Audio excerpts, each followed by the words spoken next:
And we're recording. Hello, everybody. It is Sunday, August 16th, 2026, and you're listening to the Super Gamecast. I am your host, Bronson Fiore, joined by the dunkiest of dudes, a Mr. Duncan Crabtree. Hi, everybody. Everybody, Emily is out. She is at a Ren fair with her boyfriend. So she abandoned She's us. out there killing people. Yep. She's destroying lives. Yep, she is obviously cosplaying as a knight and just stabbing people at the Ren Fair. You got to stay in character, yeah. Yeah, you gotta stay in character when you're committing homicide. Yeah. Anyway, hey, it's been another week. How was your week, man? It was so weaky. I was crazy busy at work. As we just discussed, I got crazy wasted on Friday, and then my body hurt all of Saturday, so I slept through that entire day. And then I'm here. You know what's the fun part about drinking in your 30s? You get your body hurts all over, and it doesn't even require the sprinting or the running into a stripper pole or any of that part. Yeah, I didn't run into the stripper pole. I did a crazy spin on the stripper pole, which involved slamming my arm into it really hard. Yeah, so either way. And I'll tell you, the thing is that I'm 28 now, so I'm on the boundary, and the echoes of what is to come are beginning, which is why I slept the entire day afterwards, right? Because I think 3 years ago I would have been fine. I told this to my coworker friend John. I told him this. Yeah. He turned 30 this year. I'm like, you got one more good year. You got one more good one. You got one more good one, and then that's where 31 is. And my girlfriend can confirm because I've observed her in the year of 31, soon to be 32, and it's very similar. Just it's a lot more aches and pains and shit going on. You can mitigate this a bit by being healthier. As I talked about when we had movie night last week, I'm down 15 pounds. It's definitely helping with that. Huge. But they're proud of you for that. Good job. Yeah, and that's before the drugs. So imagine with the drugs. So you're gonna be shooting now. Yep. And honestly, it's just eating less and walking around my office. I've also lost a bunch of weight recently. I've lost 8 pounds. Hell yeah, dog! Since I started my diet of chicken nuggets and Fairlife milk. All right, I want to let everyone know that would not normally be a way you lose weight. It would not normally be a way you lose weight, but when you're me, you have to be in the boundaries. You gotta pick your battles. But hey, I played a bunch of new video games this week and a couple old ones, mostly new ones. Nice. Though. I actually played 0 video games at all the entire week. Could never be me. Just didn't have the time. I did. What did I do? I watched anime. Even when I'm in a vacation where like I find time, that's what the Steam Deck is for. So it's just been one of those weeks where I'm like, when I get home, I'm gonna watch anime and video essays. And that's what I did. Yeah, you do that while playing the video games. Yeah, that's true. In fact, that's actually the reason I learned Japanese originally, was I wanted to be able to multitask watching anime on the side and playing games, and not everything was being simulcast back then. So young ladies don't play fighting games only in Japanese right now. So and that is like honestly the hardest part of it is not being able to multitask it. Like I have to fully focus on it. Well, on the other side, it's really nice because I'm catching all the fun references and whatnot to different things and noticing they're using officially licensed sticks and everything. So it's because you gotta really lock in and look at it. Yeah, because I gotta really lock in and look at it, and like, man, love that show. It's actually become a nice little ritual for my girlfriend and I. On like, I get off work on Tuesday and like decompress for a minute, and then we throw that on and watch it together. As the episode comes out, I'm gonna be so sad when it's over. But in case anyone's curious about what I'm watching, it's Jobless Reincarnation, Mushoku Tensei, season 3. It's been fantastic. It's, as always, probably the best animated thing airing, and it's a great show. Hard to get through first season for a lot of people because you know, the protagonist is a deadbeat pedophile piece of shit to start with. But the rest of the show is about how he's fixing that. And then I've been watching a much sweeter show, You and I Are Total Opposites. They have season 2 coming out right now, and it's a cute little romance show, and it's great. And then I'm also watching the Slime Isekai in Another World as a Slime, just because I'm keeping up with my Isekai, and it is as you're one to do. Right. Yeah, as I'm one to do. Right on. Well, that's anime. That's our anime minute. That's our anime minute. So, as for games I played, hey, I tried that Switch 2 version of Final Fantasy 14. Ooh, nice. It actually looks pretty good. It looks pretty good and runs pretty fair. I haven't tried it in handheld mode, but on the television, it's like, yeah, this thing's 60 most of the time. It looks decent. Dude, playing, this is my first time ever playing an MMO with a controller, like ever. Mm-hmm. Oh my god, people are psychos. Yeah. How is this intuitive to you at all? I will never know. And like, just Square makes it extra hard because 14's UI shit has always been weird and janky. It took me like an hour to get everything mapped where I wanted it, but after I did that and understood how targeting worked, I was feeling pretty good. Like I was able to do my roulettes and only died once, and it wasn't because of the controls; it was because of my own stupidity. I gotta say, their default console UI is disgusting to me, with the fucking giant blocks of like 4 abilities in a diamond. Yep. I don't like that. But like, it makes sense for what you're doing. Yeah, I get it. I get why. You know, I've always had big UI problems with MMOs. Yeah, they're fucking horrible. Well, my MMO of origin being RuneScape. I would say that RuneScape is surprisingly good with its UI. Right? Mm-hmm. When you compare it to a lot of others. It gets psychotic because, you know, the best way to play the game is to get all the fucking crazy plugins and shit. Yeah. Right? And as is the case with any MMO, the high-end version of play is like, oh yeah, there's 7 million incomprehensible things on screen that mean something to you because you've been here for 2,000 hours. Yes. But at the low end, RuneScape is an inventory and you click things, right? I mean, let me see if I can get it pulled up on the big screen here. There you go. Right. I can tell you what's going on in this image. I can tell you exactly what's going on. And so here's my issue, is that I have a really hard time progressing to this. Because this is, while fucked up, a completely usable UI for the person using it, right? They have trained their mind and they can use that UI.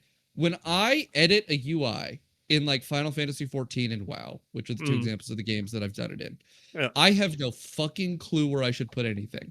I have no sense whatsoever as to what feels nice to use, and I will make a completely stupid asinine decision as to the placement of things. Yeah, they just move it later. And I've just never been able to like zero in on a good thing. And so my instinct is, why would I change the UI? I'm used to the bad UI they gave me. And so like for FF14, you know, I'm like 200 hours into that. I use the default UI, just the way it was set up. I made a couple things smaller. That's basically it. So, in the case of 14, I made the UI more WoW-like because that's where I came from. And then, I will say, in the case of WoW, my UI is not 100% what it was in like vanilla. It's pretty fucking close though, dog. It's not like, you see the progression. Okay, he did this because of rating. He did this because of that. He did this because they changed it. but like you could very well see how this monkey turned into a human. You know, Yeah. like you see the progression.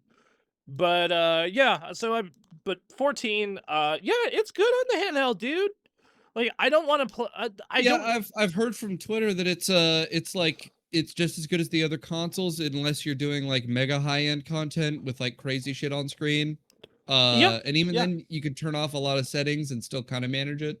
yeah, absolutely. I think that's like I was able to. And granted, this is not extreme. This is not savage. This is not ultimate. But I was able to do my roulettes fine. Like I was able to do my roulettes. I was able to play a little story. Uh, the end of the the Dawn Trail lead into the post game is hilarious to me. By the way, Yeah.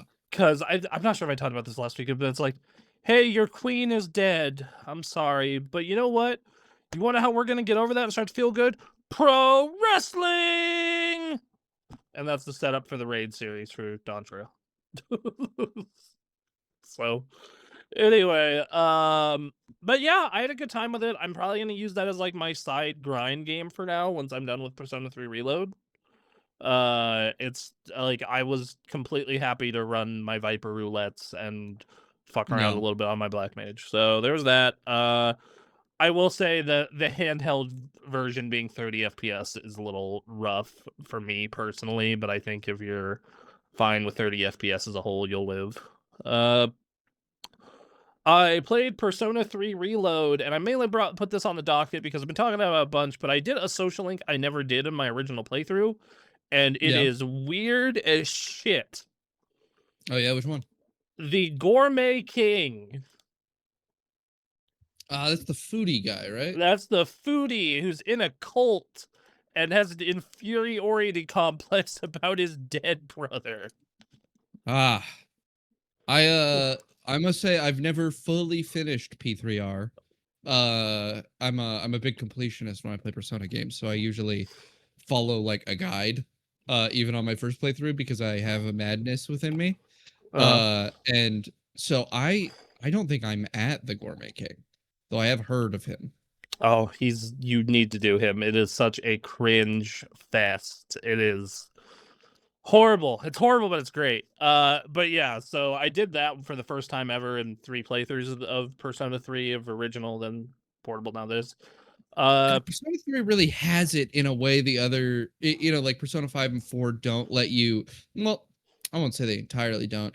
Persona 3 has some psychotic social links that it's insane that they are that way. The social link with the child, where you can go, where she's like, why are mommy and daddy fighting? And you're like, well, I think it's probably your fault. And there's no negative to that.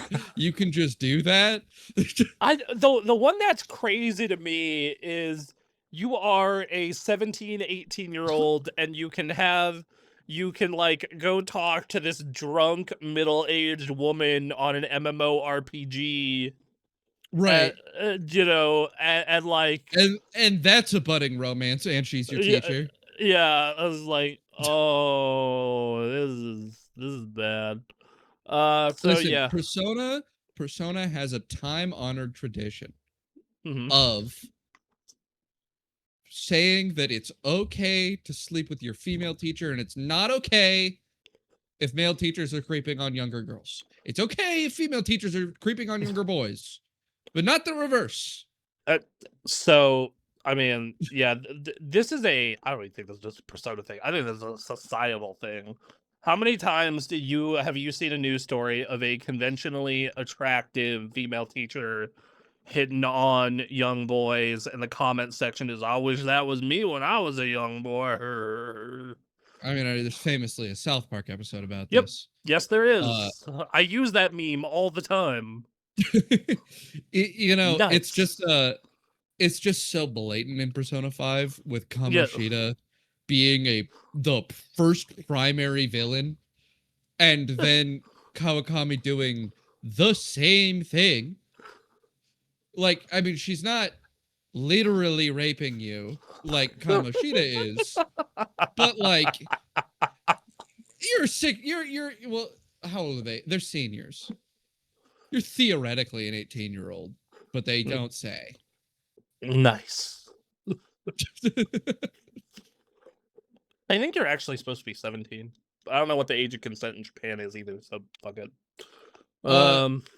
Age of consent in Japan is based on the area. They live in Tokyo. At the time the game came out, it was 16. It is now 18. Hold on. In the worst areas of Japan, it is 12. Okay, so I just pulled up this is a news story from 3 years ago. Japan Parliament on Friday raised the age of sexual consent to 16 from 13, which had remained unchanged for a century. Yeah. What the fuck? Okay. Well, basically, then this is also not weird to them. Okay, no, but here's the thing. It was effectively never 13. There was one, at the time that they changed that law, there was one prefecture in Japan, I believe, that still had 13. And you can think of it like the way in America we do this should be a state thing. That's how they were treating age of consent, is that every prefecture would set their local age of consent. And the idea was supposed to be, it's horrible. The idea was supposed to be that in rural areas, marriages weren't going to happen if the age of consent wasn't that low. And then they went, wait a minute, that's psychotic, and they changed it. It was very recently. Like you just read. But for 3 years sure ago, at the time in Tokyo when Persona 5 came out, it was 16. I know in Tokyo now it's 18. Oh, all right, well, anyway, so that's Persona 3. I played Splatoon Raiders. Nice. The game is a really good, I'm not gonna say roguelike, because it doesn't, like, it's not really fully run-based, but it's a really good upgrade-based shooter. It's a lot of fun. Nice. It feels really good to, like, ink up your ground to set up a really good battlefield for you, and then fight dudes and get upgrades. You know, and then the shooting itself is Splatoon. It's real good. Yeah, I like it. I finally unlocked multiplayer to find out that, oh, if you want to play this with other people, they need to own the game as well. It is not like Mario Kart or Mario Party. So now I need to buy the game again for my girlfriend and then unlock the multiplayer for my girlfriend, or have her unlock it for herself. So I was like, fuck, son of a bitch. So there's that. Madden 27 came out this week, and I totally forgot about it and I didn't realize it was out until I got a message from PlayStation being like, hey, this game that you pre-ordered is out now. I'm like, oh shit, that's out. And I downloaded it. Man, they really updated the graphics this year. Like, it looks real nice. Nice. They updated some of the presentation stuff to make it more like, it's not quite as one-to-one with TV, but it's getting closer every year. The tackle animations are still bad. They still really suck. The animations regarding around catching the ball are still entirely broken, which means that if someone is not fully open, then a DB will almost always knock it out, even if the person you're throwing it to has a 99 catch rating. These sound like really important fundamental features of a football video game, tackling and throwing the ball. Okay, it's like it's not entirely broken, but yes. Look, man, you want to talk about something like, there is a football game that came out 22 years ago, NFL 2K5. It is still the best football game most people have played. Well, yeah, because I'm just thinking that if I were making a football game, and I had to write on a big board the things we definitely need to get right, it would be throwing the ball, catching the ball, and tackling guys. Those would be like the three things. So they have added a new catching, so in Madden's in the past, you would just throw the ball and they would catch it, or they wouldn't. They have added a new meter to where if you time the button press, it's more likely to make you catch. But because animations are like pre-canned and like pre-decided depending on what happens, it doesn't really matter depending on where the DB is. Yeah, see, that's weird to me. That's weird to me that you would make a decision to implement a thing in your football game that makes it difficult to make catching the ball work. Yeah. So there's that, and then they've made a bunch of improvements to the UI, the franchise mode, which thank fuck. But then they got rid of owner mode, which is annoying because I like owner mode. I like being able to. That sounds like also one of the big reasons to play is you do one of those like, oh, I'm going to manage the career of my team. I own this team, and we do a little career manage thing. Yeah, I'm gonna move the thing. I'm gonna move the Denver Broncos to New Mexico. I'm gonna go fucking jack up my concession stand prices to make more money. They got rid of the managing the money side outside of salary cap, but then they improved like contract negotiations for players by like a ton. Like it has a bunch of like general manager stuff in it where like instead of just like submitting a contract, he accepts it or he doesn't. Like you will now have full on contract discussions with players. Like I got into and like you can leak shit to media or not, and it's fucking crazy. I'm like, what the fuck?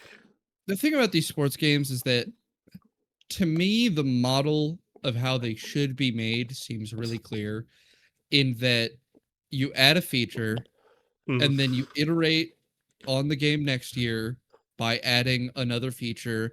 And the benefit of that should be that by the end of it, you've built up a sort of an infrastructure that allows you to have a monolithic, complicated, and capable football game. So that is what they used to do. That is what they did on the PS2. That's what they did on the 360. That is what they did on the PS4. And then something about this current generation, they have just entirely shit the bed. That's really the only way you can describe it. And Madden in particular is really bad. I actually went out and I played a bunch of other sports games last year, and I was like really pissed off as a football fan. I was really mad, like really mad, because I played some NBA 2K because I got a free copy, and I was like, holy shit, the presentation's amazing, and they have all these extra modes and features, and like you can do historic shit.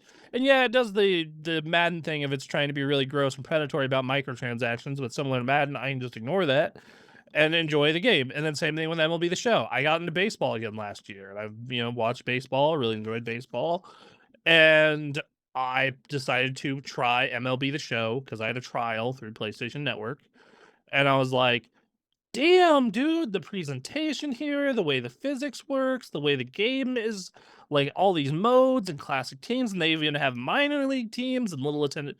Well, yeah, and it's such a good model too, because like your whole business model is pushing these microtransactions. That's what you want to do. So you have a bunch of cool modes, and you have like the coolest shit in the microtransaction mode, where you're like, oh, there's a dope, super complicated, really interesting game, and it's deeply connected to this microtransaction. Let me pull packs to get people to make the perfect guy. And so if you could play it for free, but if you want to do it in the way where you're going to get all the coolest shit and you're going to have the best results, you've got to do the microtransaction shit or you're not going to get there. Well, so and that mode exists and it still is what it is. So I don't know. I think Madden in particular is really lazy, partially just because of the fact that they have the exclusive NFL license, and they know people. They know it's the biggest sport in America and Canada as well, actually. So it's like, well, people are gonna buy Madden. And it's true because not every year. Canada, North America. Oh yeah, they have the CFL, dude. They have their own football league, Canadian Football League. Their end zones are shorter. Fun fact. So I didn't know they had a cuck football league. CFL is great. Oh yeah, yep. Anyway, so yeah, it's an improvement in some. The presentation. One thing they have improved player likenesses a lot, which is nice. Like your dudes look like your real life dudes. Like they wear the same gear. They went out and got better looking face scans and some stuff. It's just That's good. I like that. That's, I think, the thing I like the most about the sports games, because there's a lot of people who, achieve a career in sports that aren't actually going to be remembered as like this big figure, right? Because like so few people even get to be professional players on a major sports team, and even among them, even fewer can be the guys who have valuable trading cards and the guys who have crazy huge contracts, right? There's going to be well-paid mid-tier sports players, and all of them at the very least get to be remembered in these games. They're all going to get in there because you want the whole team. I want you need all every of player. the Chargers. I need all of them, and I need every player because I want to play the Chargers, and it's not them if they don't have football McNasty on the team. I actually love that aspect about these games as well. I also love this is a weird habit I have, is I will like watch some stuff on NFL Reddit that'll bring up a player who was not like a big name but made like a big play, and that will get me into a wiki rabbit hole of looking up where certain players went who were just kind of mid-level or lower guys. So like I will look up, unless you are a Broncos fan, you probably don't know who the fuck Ashley Lilly is. And like, yeah, he had that one good season in 04 and then he kind of just disappeared. And like, I was like, wonder what happened to him. And it's like, oh, he went to the Falcons and then the Raiders and then kind of just washed out of the league. And now he runs like, now he's a coach at like University of Hawaii. Huh. Okay. Interesting. And then you find some real wild ones where, like, yeah, he has like 20 baby, like a guy like Travis Henry, where it's like, yeah, he has 15 baby mamas and he's in jail currently. I mean, there's probably like at least one pro MLB player who's like, I run a furniture store. Yeah, totally.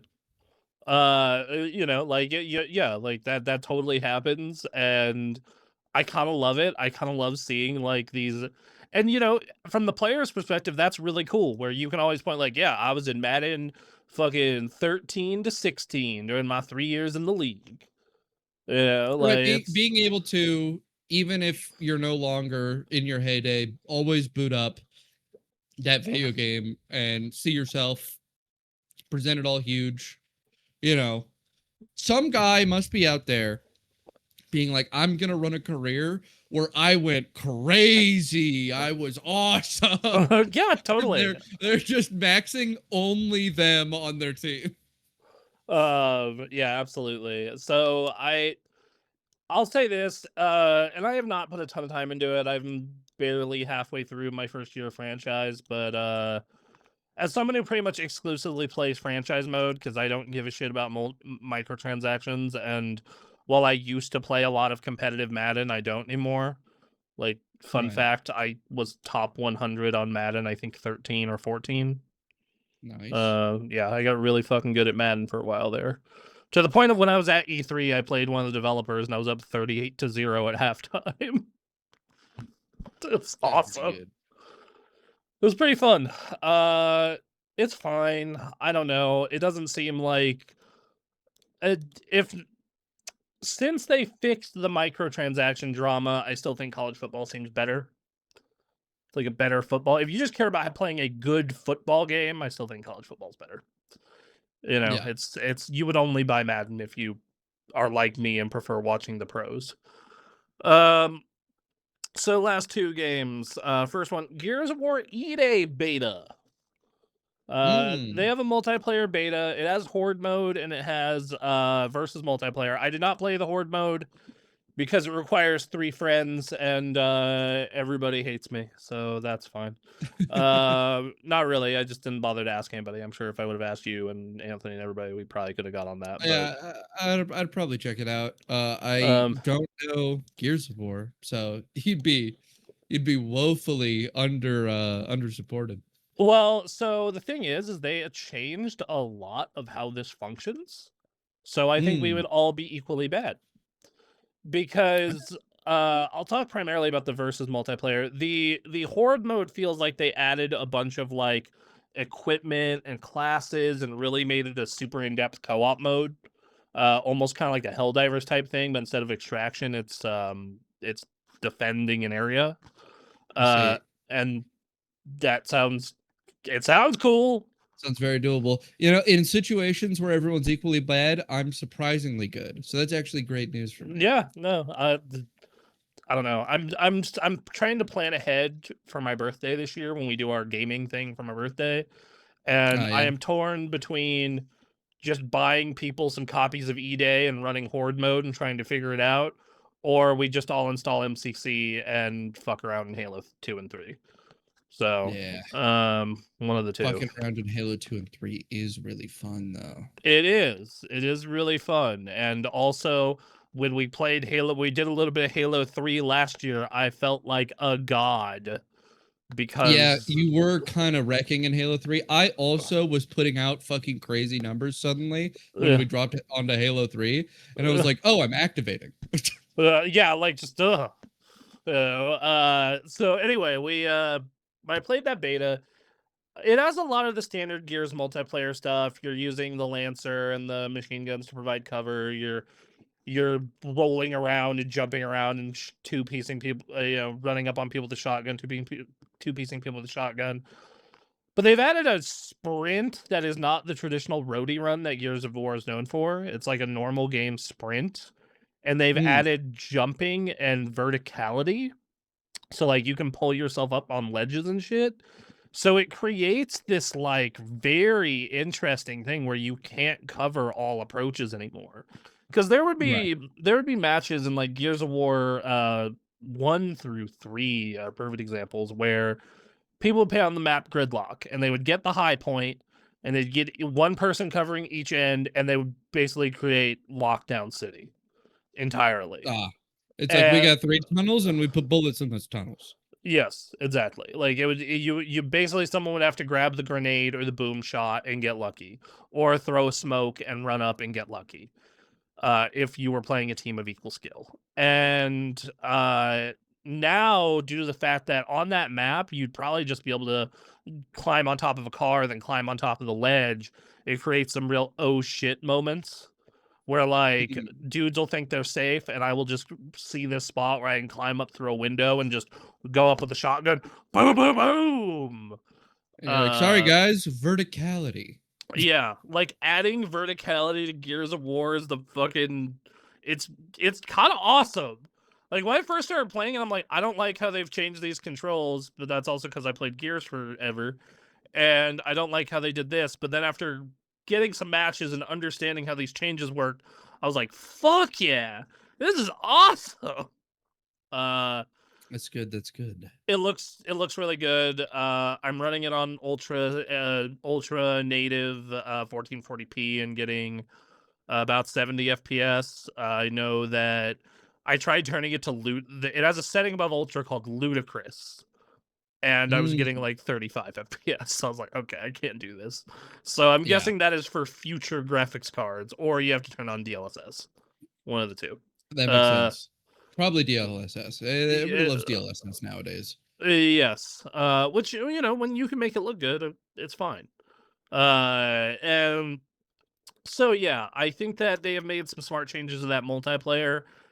They've modernized it. They've added verticality. It still feels weird to jump, though. Like, there's this map with these, like, bridges that have gaps and just, like, sprint, jump, go, start firing the machine gun. I'm like, this feels fucking weird for this game. But, yeah, I like it. They made a really good third-person shooter that mixes tactical and more arcadey. It's fun. It's Gears, man. It's fucking Gears. That's good. That's good. Also, when you chainsaw someone, they are, and when you chainsaw someone, it feels real good. That's what you need.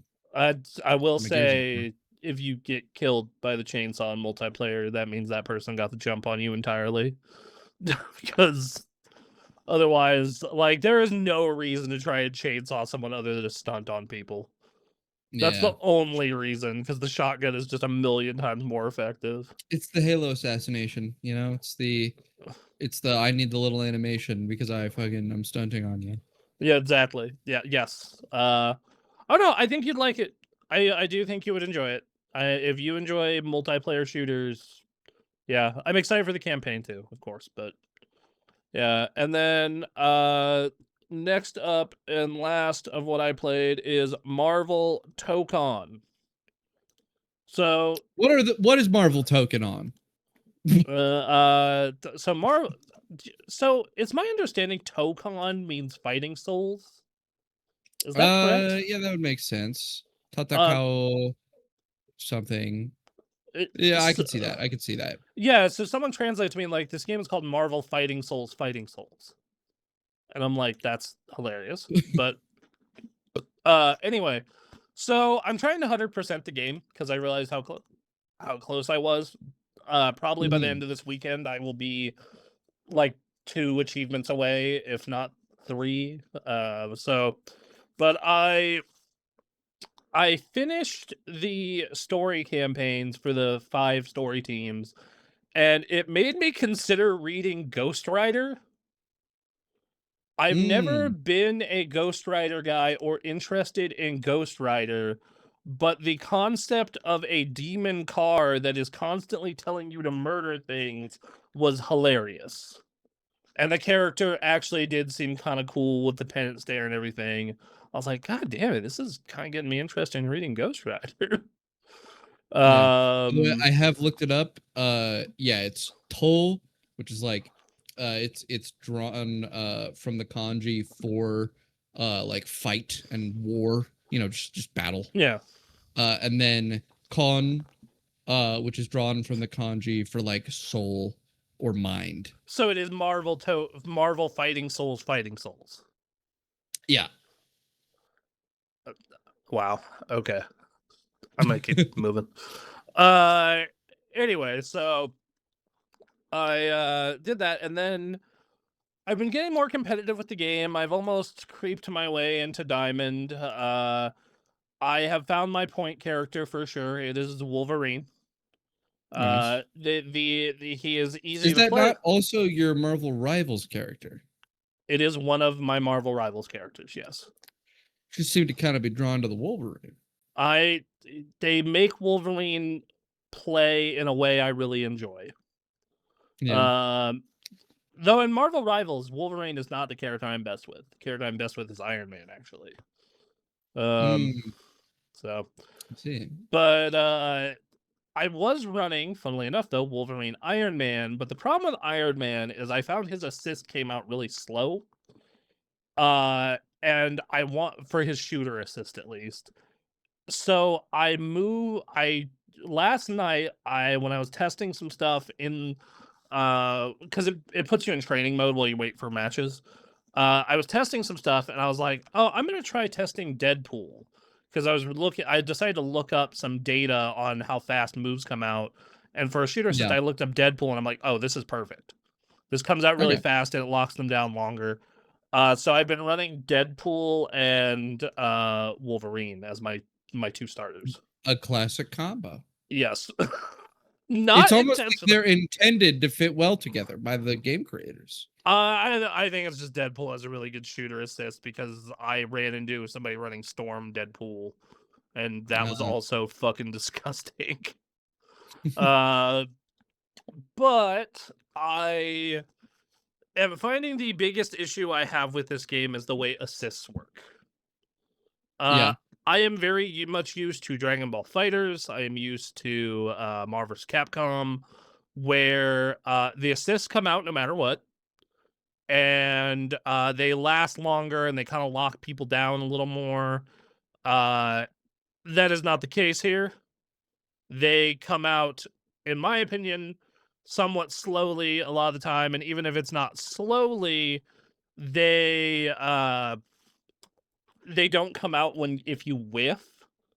So you can't like bait a whiff into an assist then combo. Because you will you have to land it. And that is something that is driving me fucking crazy as someone who used to do that a lot in both of those games. Yeah, because assists are like, at least in fighters, you know, you can use it like really defensively, where you're like, oh, I'm in a situation where it's like, I need to guarantee I can get something out to put pressure. And I can always just hit my assist. I can always just use it, and it puts me in a much better spot, right? It can maybe help me flip the aggression back to me, because my assist gave me way more tempo. Yes. But if it's like I have to be sure I'm gonna hit you. I have to be hitting you, or I have to just be moving.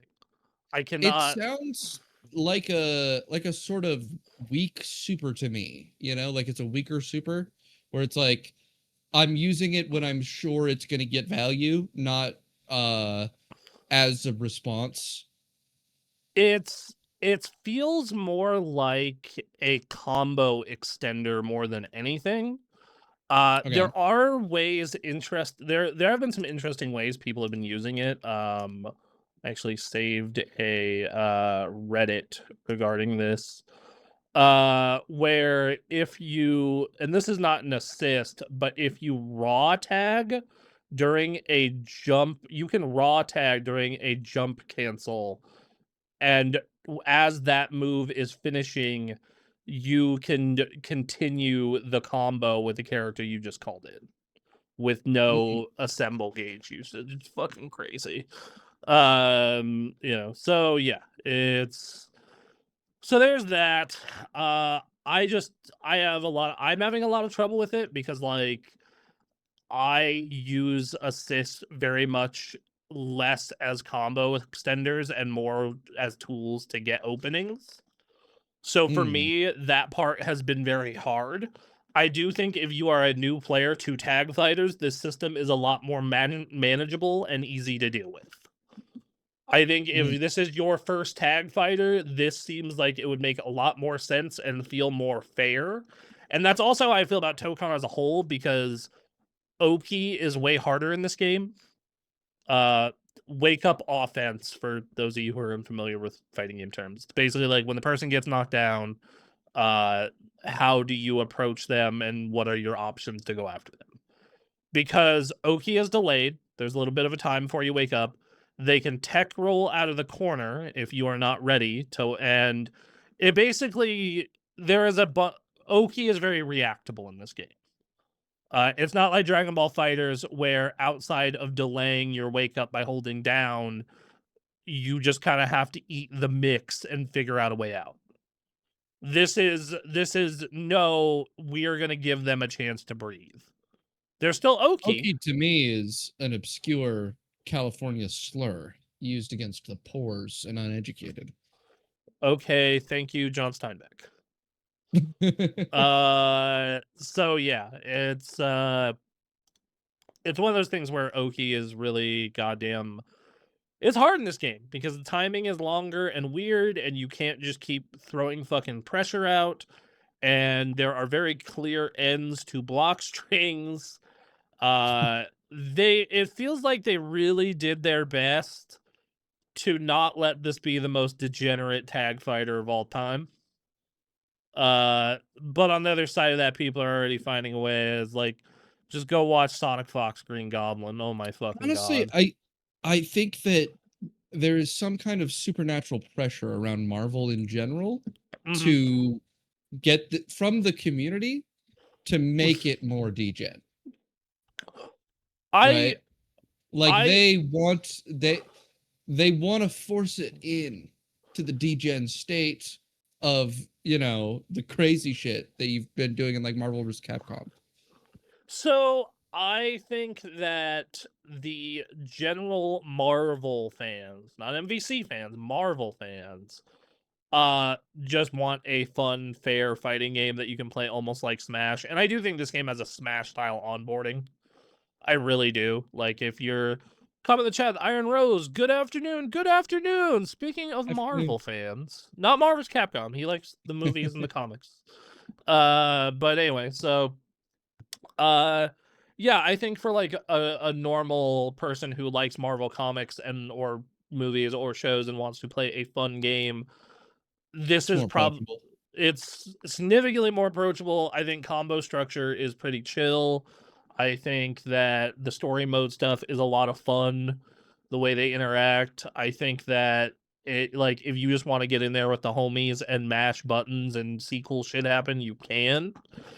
I think for a fighting game veteran, though, especially if you're like me and you tag fighters are your favorite kinds of fighting games, then holy fuck, this is an adjustment because you can't just be a complete degenerate with pressure and everything. Right, that's the thing. I'm telling you, the MVC guys that are there, the Marvel fighting game people, yes, are yeah, like, how do I shift it? How do I pull it back into my DJ crazy mode? Let me find some crazy obscure tech. Maybe I can enable this.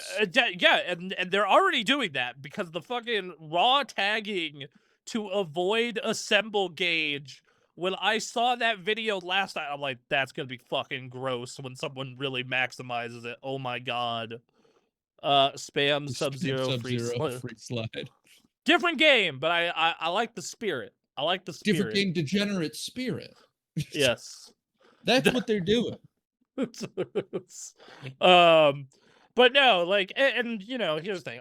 Do I want it to be like MVC2 levels of degeneracy? No. I don't think you should have infinites. I know that someone found an infinite, but apparently the game has a combo timer. So even if you find an infinite that makes it not work with the gauge, it turns on because someone found a Green Goblin infinite where you can combo was that I saw the boomerangs. I saw that was it. Guy that was it. Throwing the rangs and he's all the way across screen and it just keeps going. Yep. Someone found, but eventually a timer turns on. So you even then, I have yet to see a TOD on the Reddit. I saw a 98% combo on the Reddit, but I have yet to see a TOD yet. Close. That's pretty close. It was with Hulk. So but like, all of this feels really good for newcomers until they find out the fact that, like, you can still two-touch in this game. You can still absolutely two-touch. You can't one-touch, like Marvel 2, but you can still two-touch. And there are people whose entire gameplay right now and time in the lab is just trying to find a way to do a TOD with Iron Man due to the memes. You know, do you want to learn to do an infinite? which I'm gonna be real. The second that an Iron Man TOD comes out, it will be my life's mission to learn it. Yeah, you gotta do that. You know, like straight up. Second that there's an Iron Man, you know, also hi Iron Rose. Thank you for joining us. Been a minute. So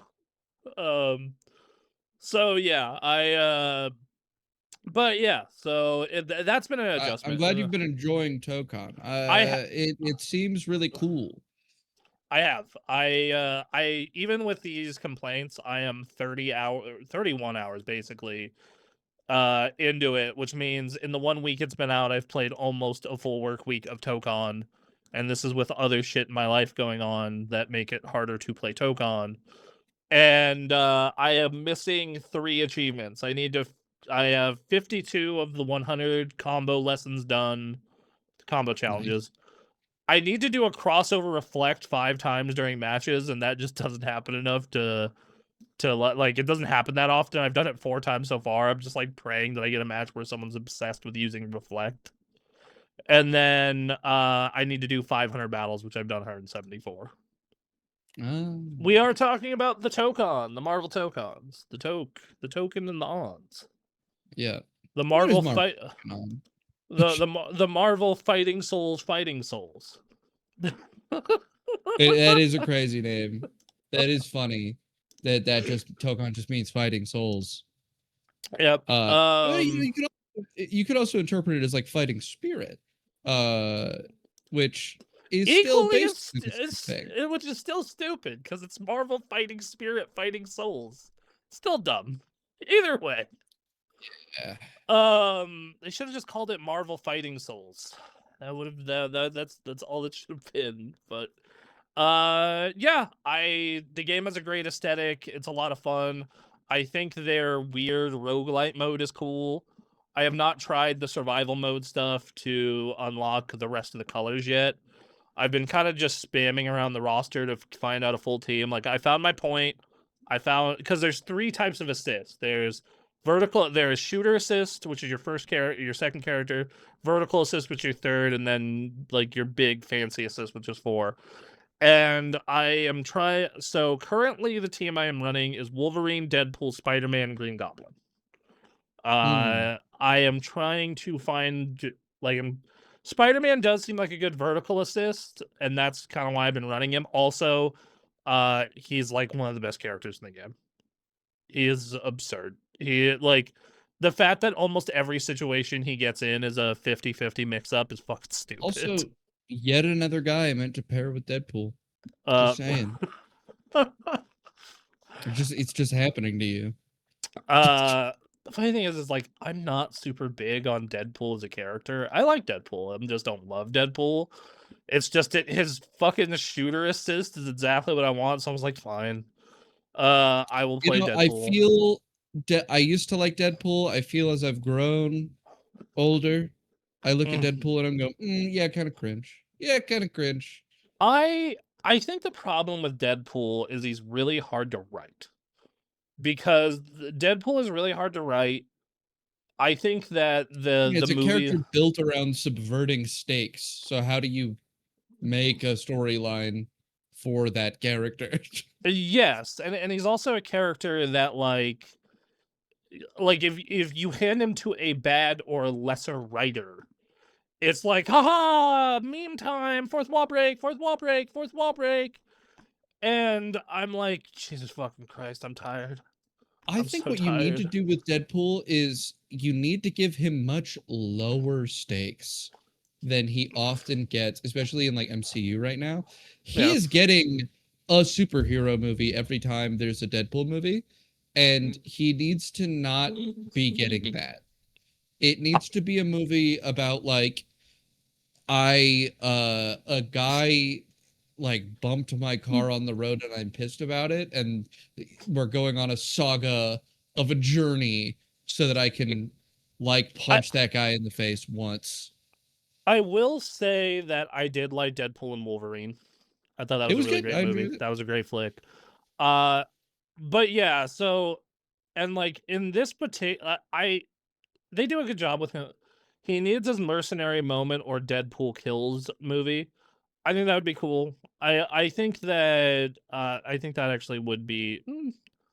Once again, I think writing Deadpool's hard because I think that there's this very big temptation to just make him a 2-hour joke. And it's just fucking exhausting. I thought Deadpool and Wolverine added enough heartfelt stuff into it, and that's my issue. Is that I think either you need to lean into it being a 2-hour joke and write with that in mind, or you need to get a better balance of levity and heartfelt. And I feel like I think Deadpool, they had a pretty good one in the most recent movie. Yeah, well, Deadpool won. I think the character is like, I don't know how much more you can pull that off. I think it's a very fine balance. Yeah, I am pretty full on Deadpool in movies. Like I could not watch another Deadpool movie that has that degree of balance of heartfelt and comedy. I would need something way more comedy, or I mean, I don't even know if I would want way more heartfelt though. But they just need to shift I think the way that they handle him if they want to do him again. I thought the first movie was a good balance. I thought the second movie was just like, I'm already tired of this because this is just the same shit over and over. And the third one, adding the more heartfelt elements and the Wolverine stuff really helped. I don't know where you take him in movies from here. I think that there are shit tons of hacky, shitty Deadpool comics. I think that he's a character. He is probably, in my opinion, the second hardest comic book character to write. The hardest, and I know some people are going to disagree with this, is Superman. Superman is by far the hardest really comic character to write. Really, really hard to do. Granted, when you get a good Superman story, though, it fucking slaps. It fucking hits, dude. Like All-Star Superman, oh, fucking A+, dude. So yeah, I've been really enjoying Tokon. I think that it is the most I've enjoyed a fighting game since the launch of Street Fighter 6. I'm not sure if I'll stay on it or go back to Street Fighter eventually. But and it kind of depends on where they go with it over the course of this season and next. I know that Dragon Ball FighterZ had some similar stuff where it felt really hard to open people up during season 1, and then as the game's life continued, like assists got more valuable and they adjusted some things. They made it a more interesting game. We only know one DLC character. It's Phoenix Cyclops, which was a fucking wild pick. Anyway, let's get into the news. Yeah, wait, one more comment about Deadpool before news. My long shot. What they need to do next, and what they will do next, is they're gonna put him on like a crazy high tier villain. Deadpool's gonna fight Thanos again. Thanos comes back, and it's just for Deadpool. That's what they gotta do. Did you watch that fucking Doctor Doom video I sent you? No, I haven't watched it yet. You sent it to me on Saturday, and I was passed out that entire day. Yeah, it makes sense. You were fucking hungover. That makes sense. So it's they got a little bit at Reed Richards. Doctor Doom. You sent it to me on Friday, and I was already completely out of it. You were blackout drunk. Got it. So brownout drunk? You remember it? Yeah, brownout drunk. Anyway. Yeah, brownout. There's little bits I don't remember. Yeah. So yeah, that Doctor Doom trailer, bro. Like, it already has him doing Haterade with Reed in it a little bit. So I'm just like, okay, that's good. I'm like, that's a good sign. That's a good sign. He's stealing the baby. Reed's freaking out. Like, okay, I'm here for this. I'm down. I called that it's him stealing the baby. I mean, obviously everybody knew it was him stealing the baby, but I was right about also knowing it. Yeah, it looks like Nomad is working with the X-Men. That's what it looks like. Yeah, so they show some more X-Men stuff, like they show Gambit and Magneto, and then they show this portrait thing going on. I keep hearing a theory on the internet. I keep hearing the theory that Steve Rogers is actually not in the movie, and that is also Doctor Doom. He's a Doombot. It's Doombotting him. Okay, well, I will say that Doctor Doom comes out of this fucking building and Reed Richards yells at his ass and he just basically tells him to go fuck himself. Doctor Doom does. That's what I want. I want Doctor Doom to be insane like that, and I want to be questioning if every single character in the movie is a Doombot, because anyone could be. That's fair. Well, and then he one-handed stops Thor's axe, and bitch slaps Thor. He's got baby powers. Yeah, so I'm kind of curious. Like, it feels like they're really following the Infinity War template. Yeah. Oh, and Doom raises a bunch of Sentinels to be Doombots. That is why. I like the idea that this movie is actually literally Doctor Doom doing the Death Stranding baby fucking harness. And that's how he's doing all this. He's like, yeah, I put Franklin Richards in a fucking tube. I put him in a tube, and I'm sucking his juice, and I can do basically anything with that. That'd be pretty good. I do like how this is the second movie in a row, or the second Avengers duopoly. Yeah, that'd be funny. That'd be good. Just Hail Hydra from Captain America. But no, I do like how this is the second movie where Thor is a jobber. Where he's just doing that. Yeah, well, yeah, like, because Infinity War, like, this fucking, like, Thor gets his ass handed to him by Thanos, and then Hulk just gets dismantled and bitch slapped. Well, I think that what they do with Thor is that Thor is a career jobber in which he needs to job for somebody, and in return he gets some huge feat so that you can go look back at that jobbing and be like, oh no. Right? Yeah, but Because like in Infinity War, they go, yeah, Thor couldn't do shit, he couldn't handle him, and then they have him fucking get blasted by an entire star and be like, yeah, I'm fine, it's whatever. Yeah, fair. I And they do that specifically to make it so that it's like, oh, he tanked Thor no problem, and Thor tanks Star no problem. So he's easily well over tank Star level. I fair. But I also feel like he one-shots Thanos. Thanos is like fully distracted. But yeah, that's true. He one-shots Thanos if he moves his axe to the right. Fair. Also, comment on the trailer. Shang-Chi, finally I'm part of the Avengers. First villain, Doctor Doom.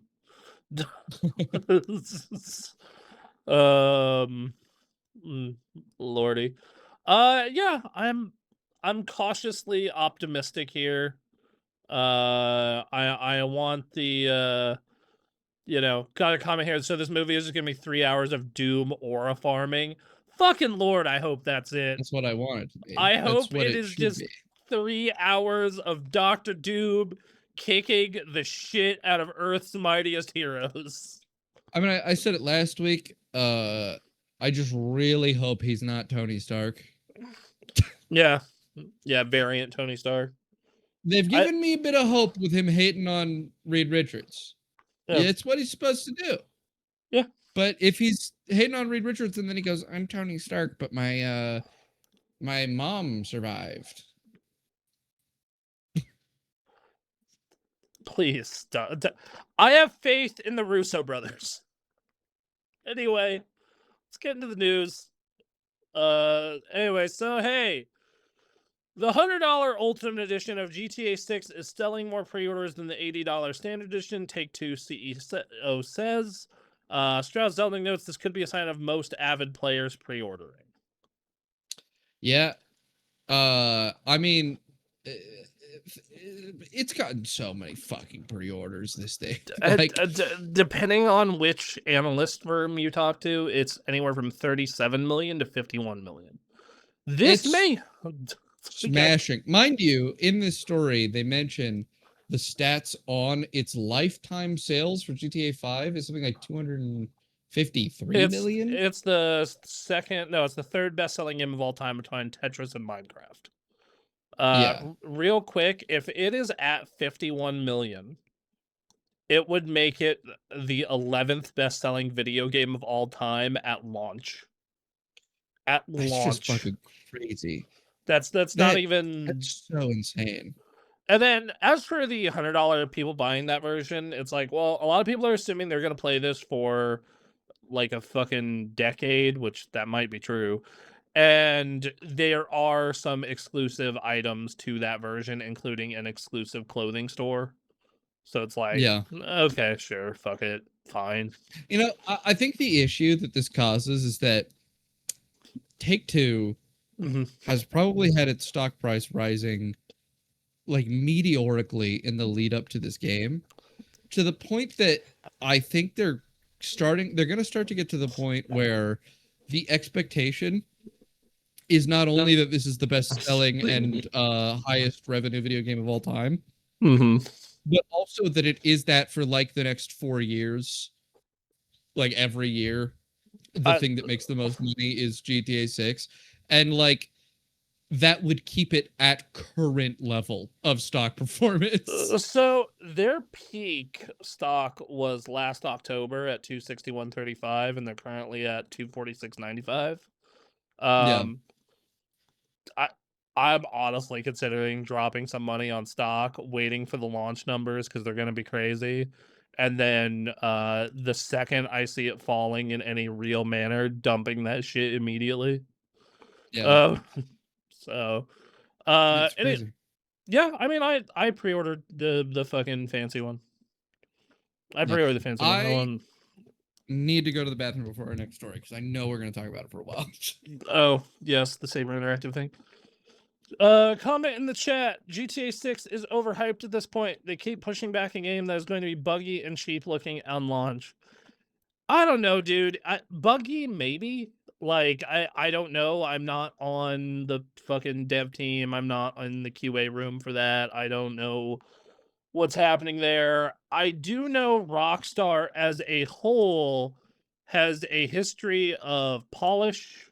You go back and you think back to the Red Dead Redemption 2 launch, and yeah, there were some bugs there, but nothing nothing crazy, and the rest of that game was fucking groundbreaking insanity.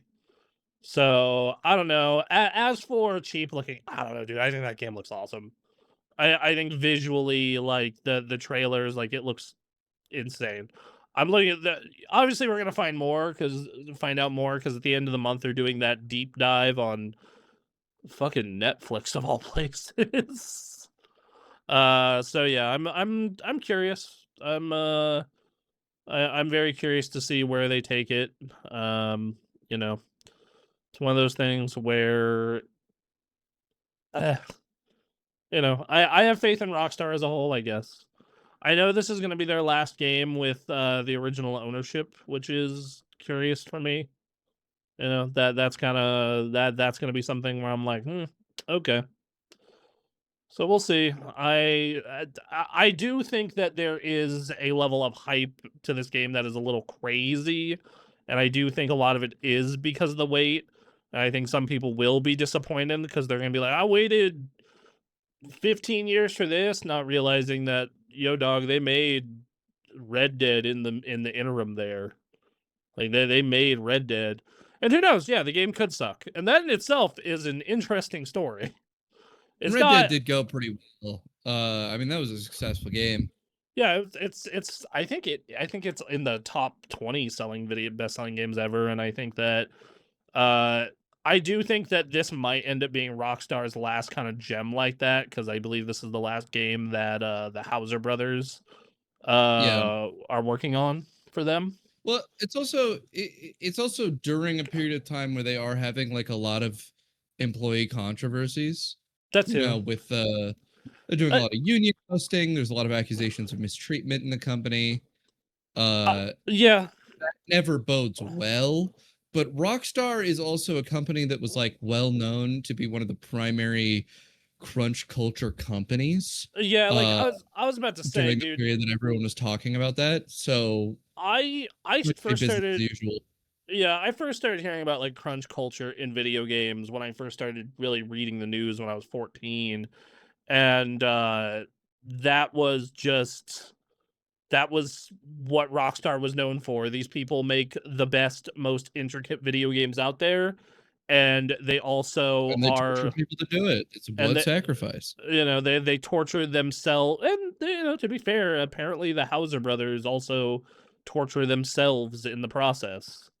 So, and that's why it's a crunch culture, because it's like all the way to the top, everybody's doing it. Yeah, like it is a full on, hey, this is a team suffering. This is a collective group suffering that we're having together. The worst fucking kind, because you get this thing where it's like, hey, this is an unreasonable expectation you have of me to fucking like work for 16 hours a day for 3 weeks. That's insane. Like you just can't do it. And 7 16s in a row for 3 straight weeks is absolutely a thing that has happened at a place like Rockstar. Yeah, 100%. And the issue is that if you go to your boss to talk about it, your boss is going, I'm doing it, my boss is doing it, the CEO of the fucking company is doing it. Are you not as good as us? Why would you have a future in this company if you can't handle it? We can. And you've heard this out of all the crunch culture companies, Naughty Dog, fucking Blizzard back in the day. There was that whole book with Blizzard talking about that with Blizzard, and you can't deny the results on the one hand. On the other hand, it is up to basically you as a worker if that is worth it to you.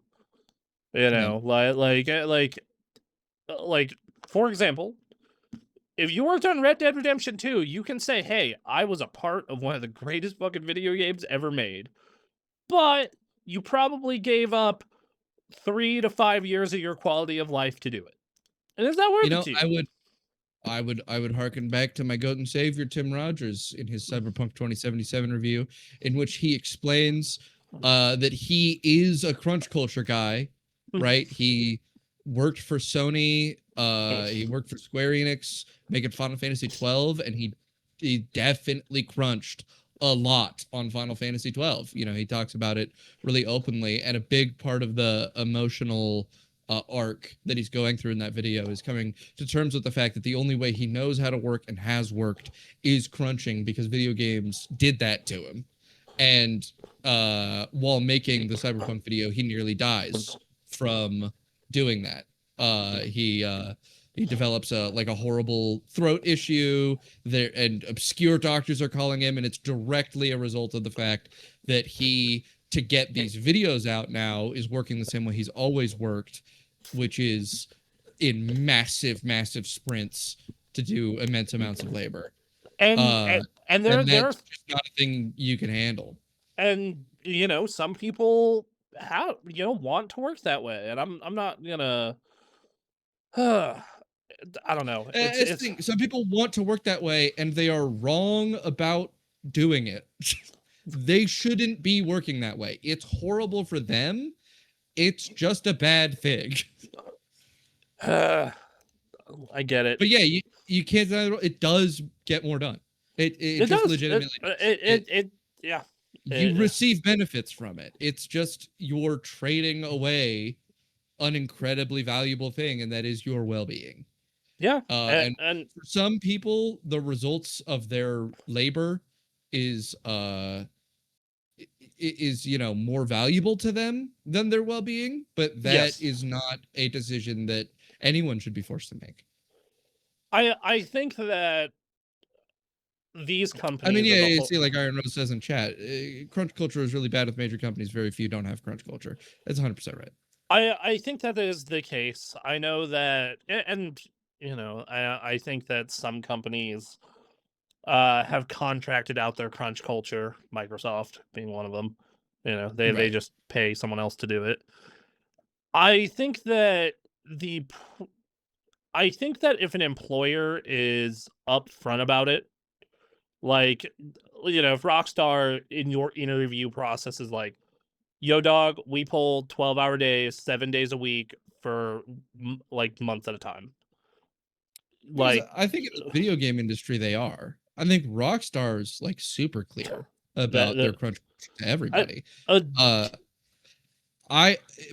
in the video game industry you don't need to hide it. If you're applying to fucking Rockstar, you're not applying to Rockstar because you don't know who they are and you're just looking for a job. Yes. Right? You want to work for fucking Rockstar. You are there because it's a goal of yours, and you are willing to accept the crunch culture because of it. And every major game company is able to put that on the table because they know that it's part of the passion tax. They can get you to do shit that you would not do were it not for the fact that you have decided to work there no matter what they offer you. Yes, and I think that, how badly do you want that? And this is what I say about the video game industry as a whole. As someone who was on the journalism side and was willing to take a lot of compromises, especially salary-wise, to potentially make that a full-time job, you got to see what's worth it to you. In private we've laid out before, like, what is the path for someone to become a games journalist, and the answer is you fucking sacrifice your life for like 1 to 3 years, doing articles for free and putting out a bunch of labor, and really hustling and making connections and, you know, getting a portfolio, and then eventually someone will hire you. And then they'll hire you, but it'll pay like shit, most likely. And it'll pay like shit. Yeah. And then you're a games journalist now, and the rest of your career is about getting paid like shit to talk about video games. Until, and this is for a very small subset of people, you can get in at the big fish, which is IGN. Which at IGN you make a huge name for yourself once you get onto the on-camera side, and then you convert yourself into being a fucking YouTuber. Yeah, you know, I mean, the absolute top end is I got famous as a good games journalist, and I started a Patreon, and yep, that's the path. It's like it's either that or the alternative route, which is I made a YouTube channel and I do reviews and I do previews and I do everything I can as an independent YouTube channel, and I just got a good headwind and I made cool shit. That's why you have fucking Jason Schreier right now working at Bloomberg and running a YouTube channel. Yeah, he knows where things are going. He knows. It's you know, and it's the unfortunate truth about one being an industry and doing a thing that a lot of people want to do. Like that's just the truth of it. And then I think the culture around video games as a whole, as you said, it's very crunch oriented. It's very fucking just I think there are some companies that are the exception to this rule, who do seem to have good culture and good organization. Yeah, you know, Baldur's Gate was made without crunch, apparently. Apparently, Nintendo doesn't crunch anymore. They've stopped. Very good about it. And then, obviously, the team behind Hades, famously. Yep. Supergiant. Yep. No, it's a you know, I think that Rockstar in particular though is like, what is the cost of making something like what Rockstar makes, right? Like that is that is the question, is like, okay, Red Dead Redemption 2 is like the most fucking insane, crazy, detailed video game to come out the year it came out and for years after it came out. But what was the sole cause to make that happen? And then you as an individual working on it have to sit there and go, this was worth it. This was worth the soul tax. Because like I used to work in an industry where about 4 months out of the year I was working 12-hour days, 6 days a week. It was full on crunch, and I was making insane money while doing it. Like it was fucking like, it was the kind of money that movies would emulate of, okay, we got done with our insane shift, let's go do coke. Yeah, that's the industry. In fact, a lot of people in the insurance industry be doing coke. Still, some things never change. That's absolutely true. But that's what it was. It's like, okay, hey, I was selling super hard for 12 hours a day. And then, you know, different people do different stuff. I would just go home, eat, take a nap. But a lot of people would just be like, hey, let's go out. Let's go do drugs. Yep. But yeah, so. But hey, you know what company I think probably loves crunch culture and totally does it? Oh, they do. They do. That is confirmed. You are correct. But go on. Is Saber Interactive. Saber Interactive? Do tell me, what is happening with Saber Interactive? Well, you see, a former Saber writer claims that she was replaced by ChatGPT during development on its ride-sharing game. And then, you know, earlier this week, it was reported that a trailer for Saber's rideshare Stimulator contained digs aimed at Gearbox president Randy Pitchford in response to criticisms aimed at former parent company Embracer Group in Borderlands 4. Saber CEO Matt Karch then confirmed that the jokes in the trailer were indeed aimed at Pitchford. The story caught the eye of a former... Hold on. Pause real quick. I do want to say it is always ethically correct to shit on Randy Pitchford. Continue. That's true. No one is faulting them for that. That's for sure. A former lead writer, Stella Sacco, who then claimed on Blue Sky that she had been on rideshare Stimulator in favor of AI writing tools. Or sorry, she had been replaced on rideshare Stimulator in favor of AI writing tools. And then she was saying she didn't see that it was announced, but she was lead writer on that one and was replaced by ChatGPT midway through development. All the passenger voices were AI too. Either they changed the direction at some point or they're not disclosing it on Steam. And Sacco then posted a screenshot of a message she wrote on Facebook back in 2023, which read, "I got replaced on one of my games at work with ChatGPT."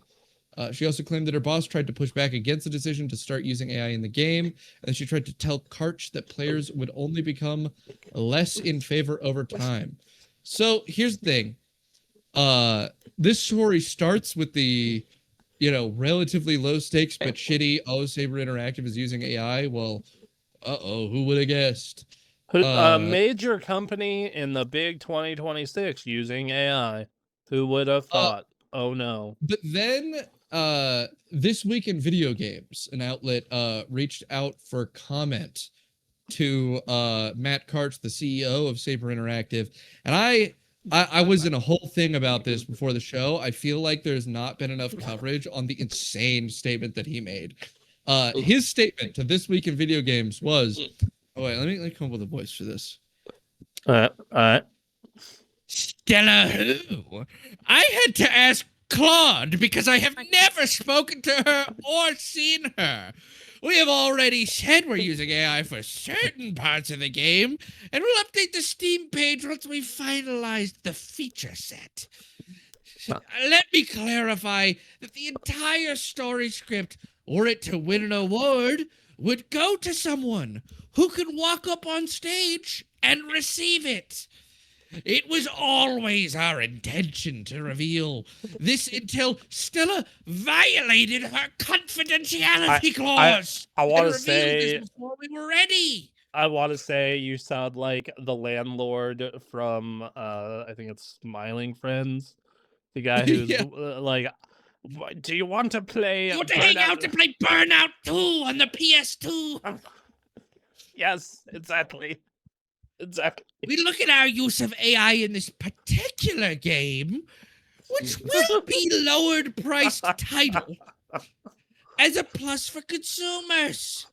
As far as Stella is concerned, she was replaced by someone more talented and terminated for a variety of reasons a few months later. From what I can gather, she enjoys controversy even more than I do.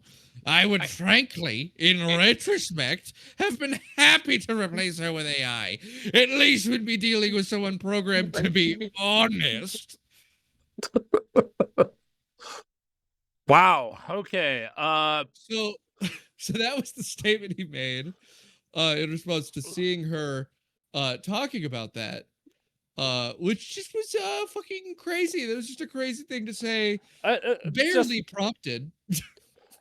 So yes, I think this is crazy. I think you and I have very different parts of what you think is crazy, because for you it was asking Claude. That was the part I remember you and I was just like, I'm gonna be real, dog. I know plenty of people who are at the point in their lives where they're asking AI for anything and everything. No. It's not that he's asking Claude, it's that he is being so bitchy and AI brained that he's like, here's the insult I need to use. I need to both big dog, I don't even know who that is, and I need to signal that I love Claude and that I would put Claude balls in my mouth and gargle them all day. On the other side of that, the part that I'm more concerned that I was surprised about is just the fucking part where, as far as Stella is concerned, she was replaced by someone more talented and terminated for a variety of reasons a few months later. Yeah, that this was wild. This was fucking. Even in that line, I find crazier than that the she appears to enjoy controversy even more than I do. Like he's just throwing crazy jabs at this person again that he doesn't know. He doesn't know this person. Like, his own statement is saying, I don't actually know who that is. She was a lead writer on one of my teams. I guess I didn't interact with her a lot or something. That's what I'm assuming he actually means here. And It's just, I'm mad. I'm mad. How dare she criticize me? Fuck you. Yeah. Man, I just all you had to do was stay. Like, you literally came out and said, "Look, yeah, we're using AI. We're gonna disclose it. We're not in the final stages of that process yet, so we don't know what we're fully disclosing. This is just a really jaded former employee, and it is what it is." That's all you really had to say. Exactly. He absolutely, well, and so that brings us to the next part of the story too, and that's that a former writer on Portal, Left 4 Dead, I had his name up here just a minute ago. Hold on, I'm pulling it back up.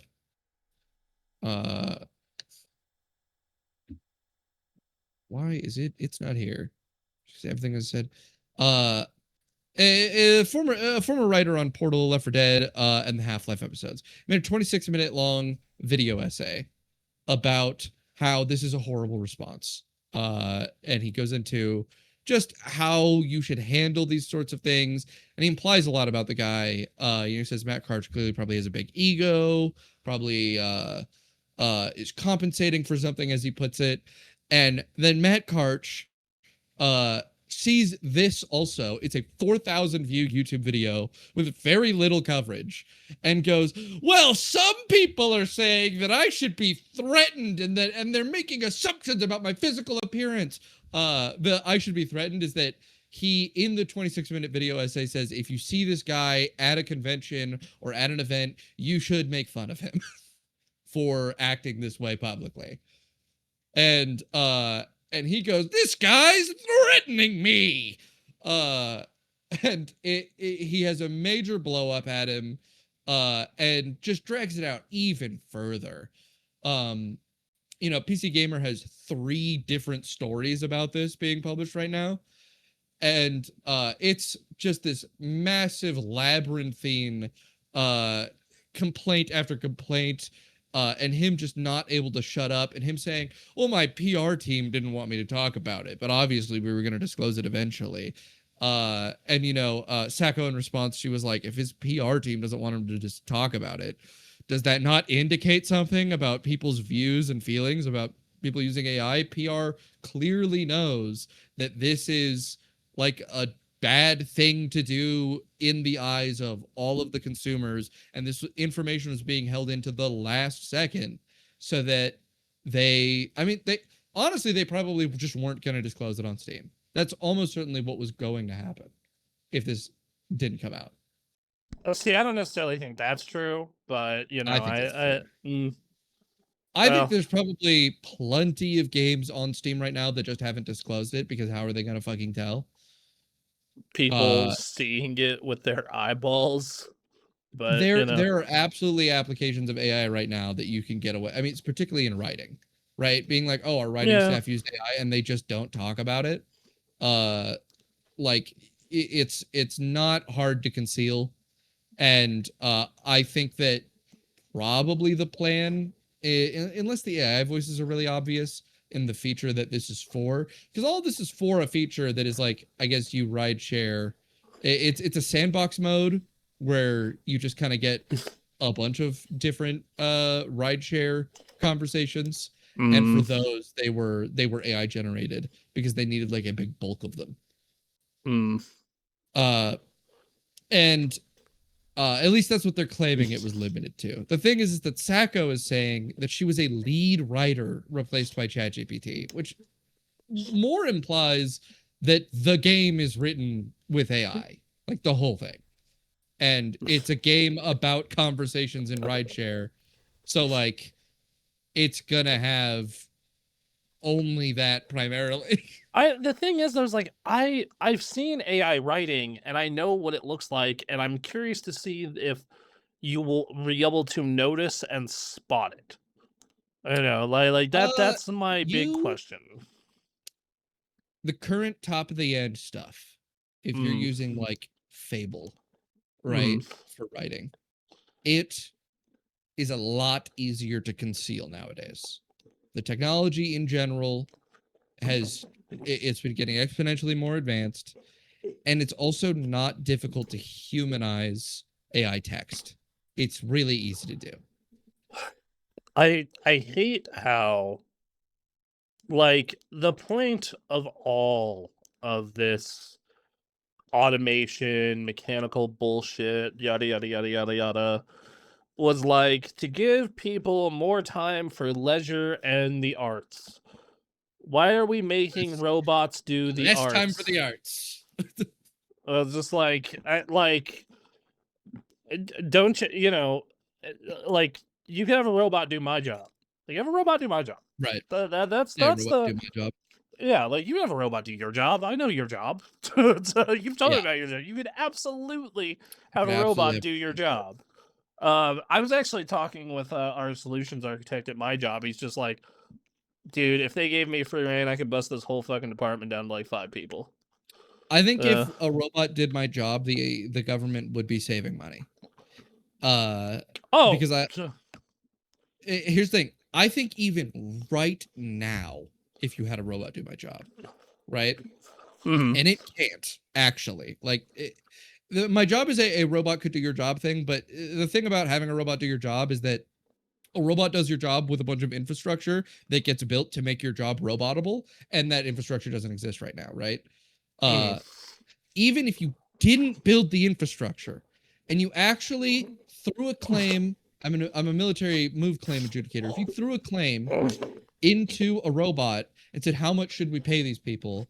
And it just fucking came up with a number, you would straight up save them money just on reduced contract costs.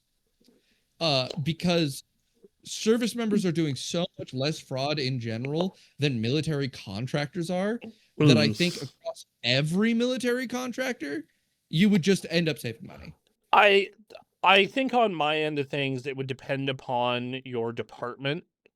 But like, man, you look into what different LLMs are doing and different AI are doing it, like, in terms of processing, you're like, dude, you could, like, you would have to have like auditors, but like outside of auditors to making sure the AI is doing the correct thing, you absolutely could have it look at a lot of this shit and just fucking go ham with it. I mean, I'm a guy who I deeply despise the way AI functions and is and the spirit it draws out of the world.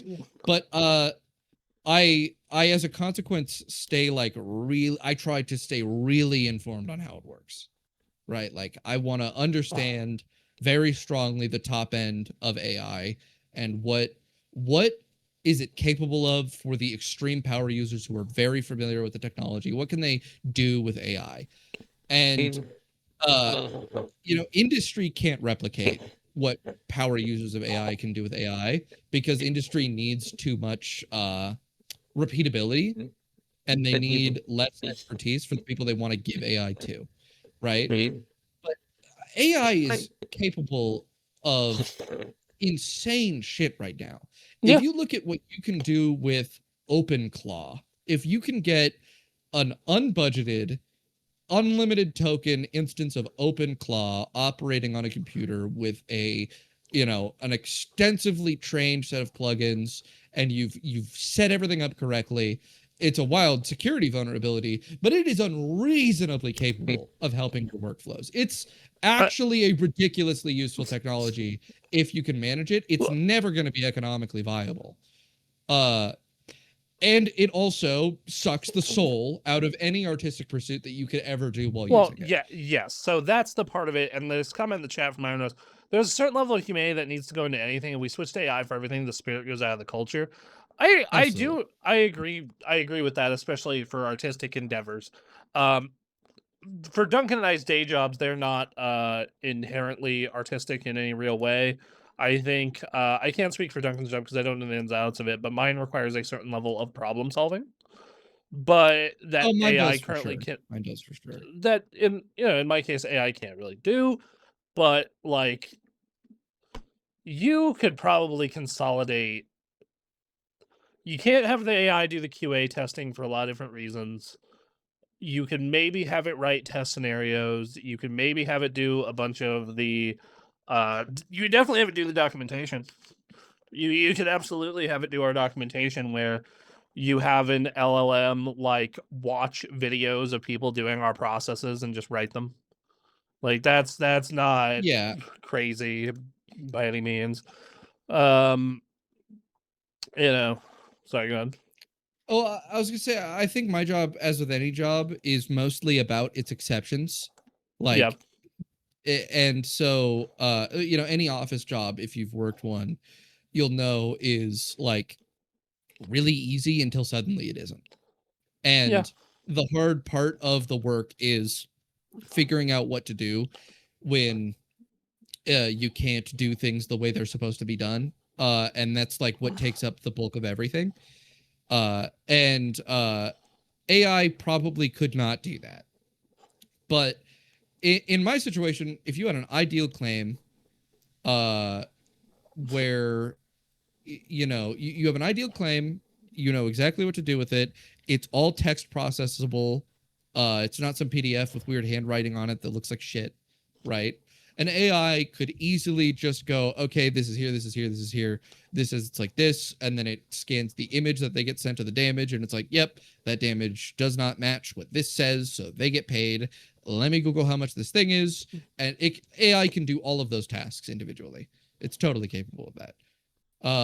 But when it comes to really weird situations where you have to get clarification from an outside authority, and because like a lot of the job is getting other people to do things that you need them to do, and the AI is going to be a lot worse at that. So, and the thing I would say about that though is you can have this does not allow you to get rid of staff, but it requires you to significantly reduce staff.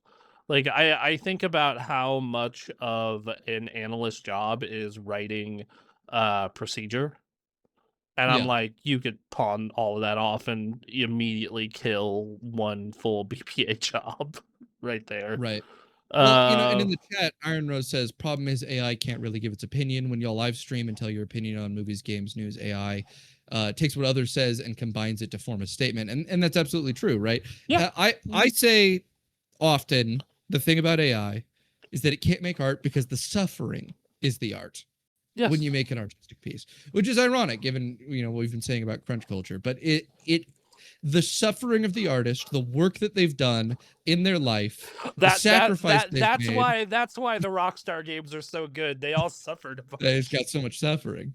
The sacrifices those people have made to develop that skill and but also to hone themselves, right? There's this process of becoming, as a person, someone who is interesting enough to say something that is artistically valuable, to develop those artistically valuable ideas, and that requires a sort of life lived that makes the art a part of the expression of you. And that's true really no matter what level of art it is, even at the very low bullshit, it's the two of us shitting around on a podcast. Yeah, we are as we are because of our experiences, and the AI can't have had those. And these are not the jobs that I'm telling you that you could fucking gut and replace. Like I think if anything in an AI dominated economy, suddenly an artist should be, keyword should, be more valuable than ever, because it is a tool. It is one skill that in literal blood, sweat, and tears in the chat. Yes, it is one skill that an AI literally cannot have. The problem is, and I ran into this at my last job, and it's part of why I, when it came to certain aspects of my last job, I liked that job, but it definitely was a case of this is gross, is they wanted a lot of our marketing copy to be made with AI. And I was like, that fucking sucks, but okay, sure. And now from what I've been hearing internally is all of their everything, including course content, is made with AI. So it's and it is probably suffering because of that. You know, and that's just educational content, yet alone like entertainment content or like putting a piece of your soul into things. And I think that's you know, and I think it's because I don't want to say all business people are soulless, because they're not. But I do think that there is a level of I do think that there is a different soul tax when it comes to business. There's that while a person obviously can't be soulless, I think a decision can be, right? I think that you as a business leader are put in a position where it is not your job to consider anything related to soul, but you have to just it's just the logic of the scenario, right? It's how do we return the greatest value to our investors? And the answer to that, when you seriously consider the answer to that as a person in that position, as you have a legal obligation to do, the answer doesn't have anything to do with the soul of the company, right? It has to do with a decision. The soul of a company as a part of that consideration for what is going to be a profitable decision is only a factor in how beneficial the soul of the company is to making more money. So right? The thing is, though, is when you're making a product that is art, like a video game or a film or a book or an album,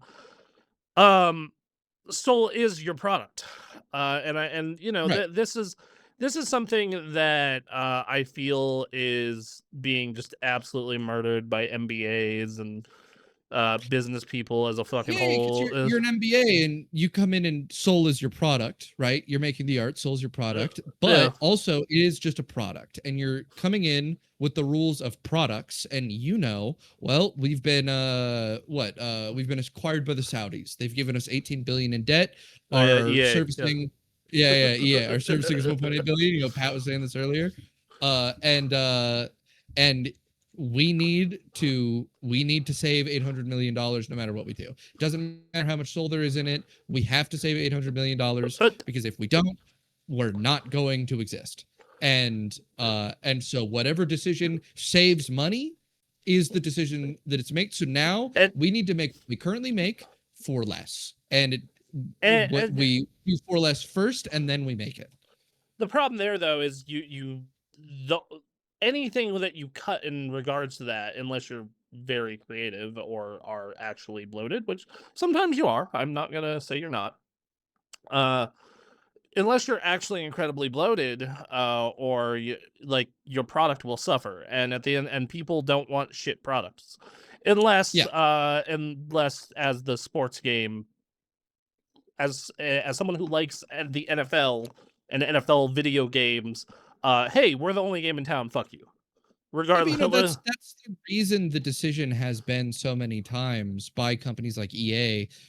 When they look at putting out a shit product, they're like, well, what do we do? Do we put out a shit product? The reason they come to the answer of yes so often is because in their eyes, there's no other choice. They were already killed. Like you're already dead. The team working on the project that they're going to put out the piece of shit, they already died a long time ago, and they are there going like, okay, well, what do we do? And all the options on the table are bad ones, because you've been saddled with a metric that's impossible to meet, and if you don't meet that metric, something worse is going to happen, and you have a series of bad results on the table, and the one that harms you the least is putting out a piece of shit game.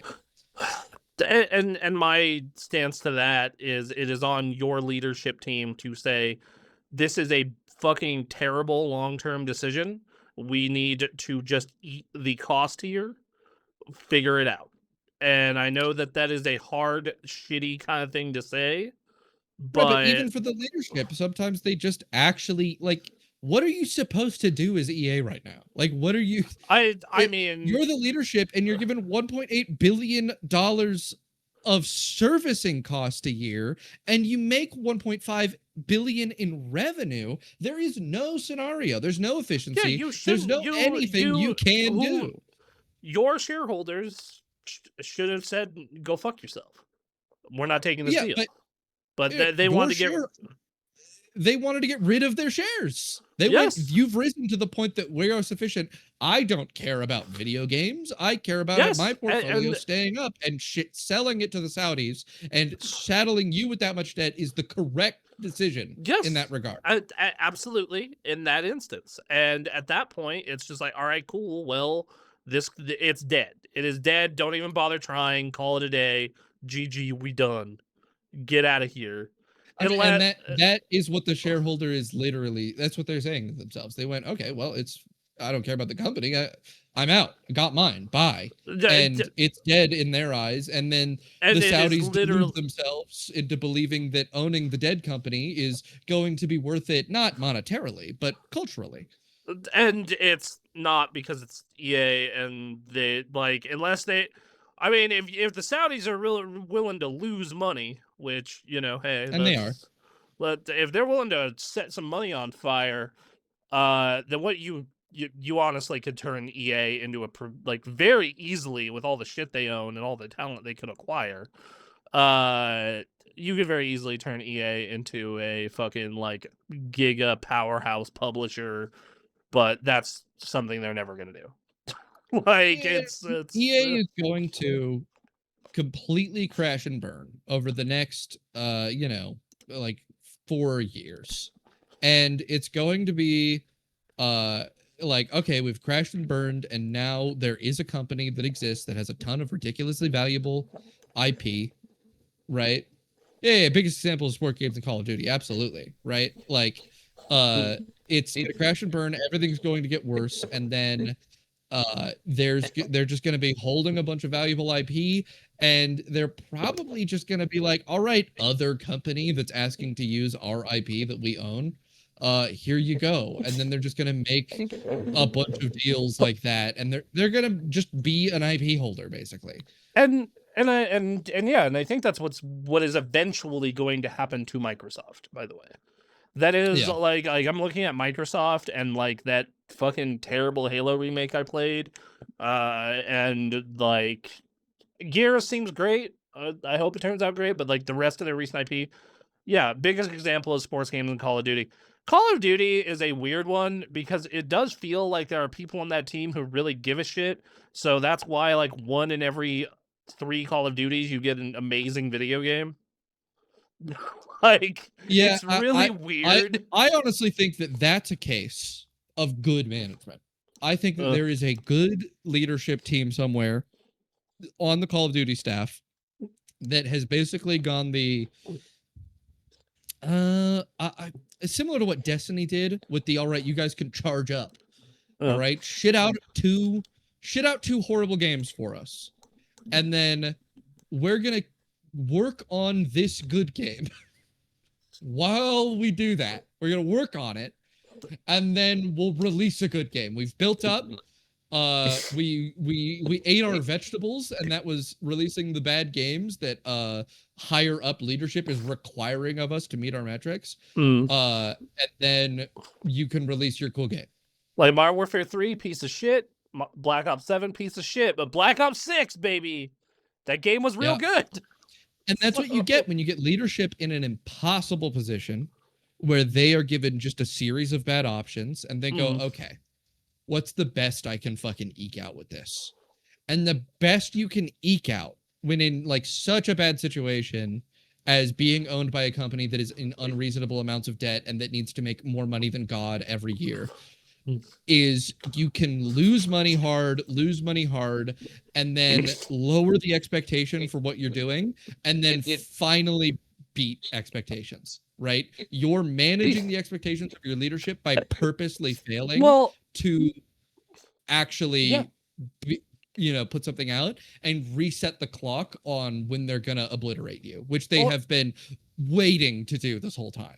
And on the other side of that, I think that there are cases of EA. The other option of that is to be like Split Fiction, where on EA's budget, you're like a rounding error. And you're just zombies like, is the only reason. Like you said, someone cares about zombies on every game. Yeah, that too. There is somebody on the zombie staff who's just like, no, no. But yeah, Black Ops 7 was a fucking torrid, disgusting piece of shit. But man, Black Ops 6, ooh, buddy, that was a good game. Anyway, so this whole Saudi thing makes me think of like the Saudi. So Evo was not a publicly owned thing. It was privately owned by like a combination of Sony and Pokemon's esports company, and it got sold mostly to the Saudis, and sold by Pokemon's esports company. Yeah, they own part of it. Yeah, so now it's all owned by the Saudis though, and I'm just like, man, this could have been so much worse. Evo could have been like pinned with a whole bunch of debt and dumb shit, but now it's just like sports washing, but with no debt. So like, I can live with that, and then they're making a website to list your local. I think that the biggest concern about the Saudis and Evo is the fact that like they're trying to make Evo like the only major. Like the Tekken World Tour has been absorbed into Evo. I mean, that's the way to make Evo mega huge, though, is that like, an Evo trophy should be the Olympic gold medal of fighting games. But if you want it to like be what they want it to be. The thing is, though, is they're planning to have 4 Evos a year. It's going to go Tokyo in the spring, Japan in the summer, Japan in the spring, Vegas in the summer, France in the fall, and then Singapore is to be determined, but I imagine it'll be winter. And I'm like, man, this makes an Evo title feel less important and exclusive.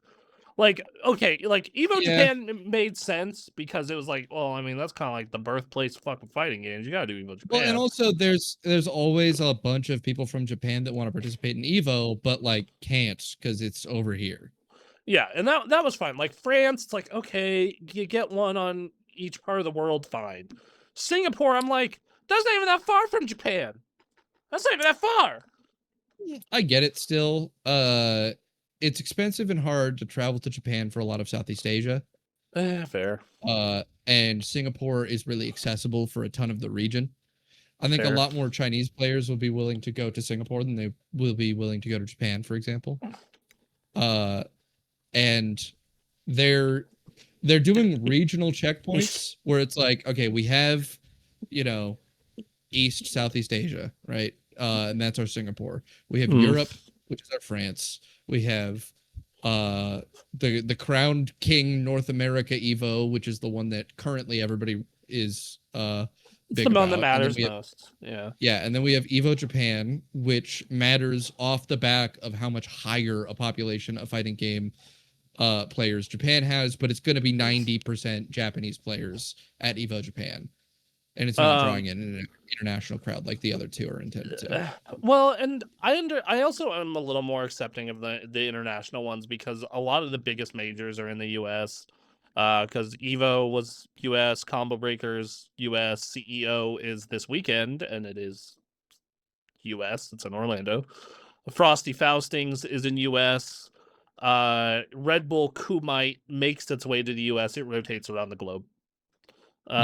And then Ultimate Fighting Arena is typically in France.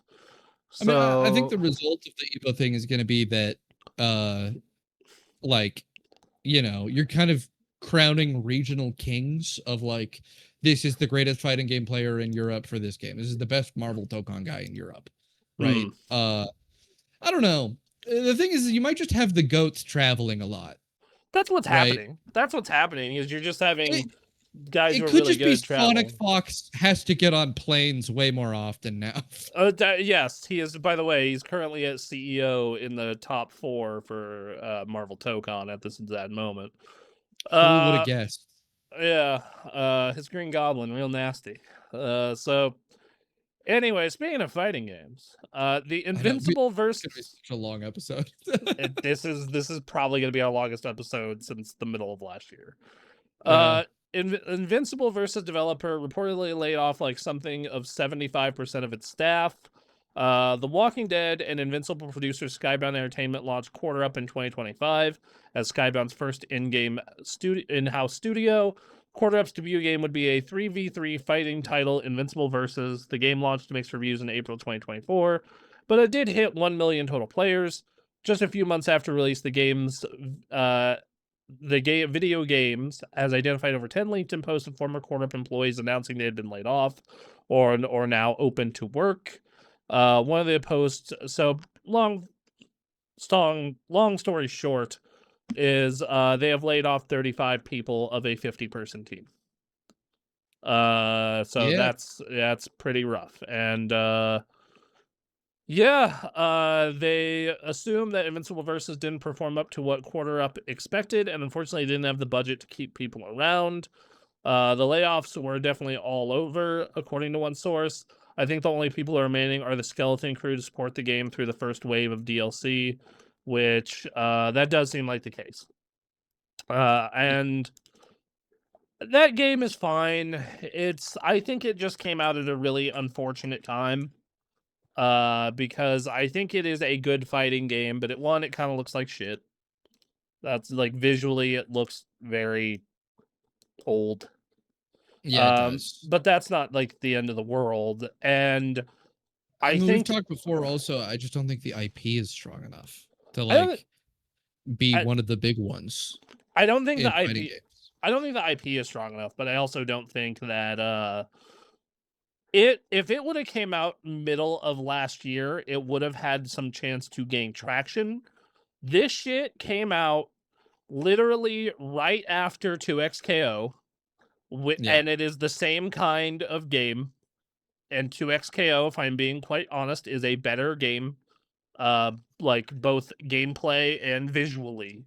And also losing money itself. Like it's a better game released at the same time with more budget and a bigger team that is also losing money. And it's free to play as well, which helps because Invincible Versus is not free to play.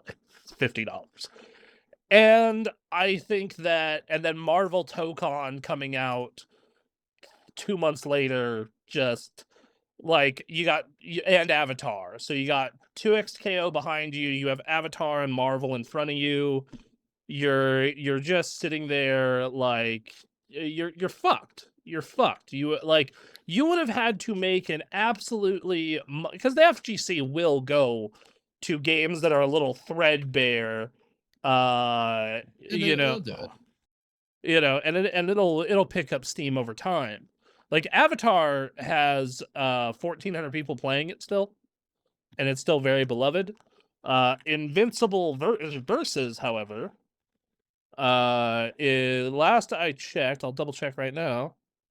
Yeah, it has 43 people playing it this weekend. That's it. It's barely anyone's touching it on Steam. That's not great. That's very bad. And and like not like 1,300 is a huge community, but that's enough to keep a fighting game alive.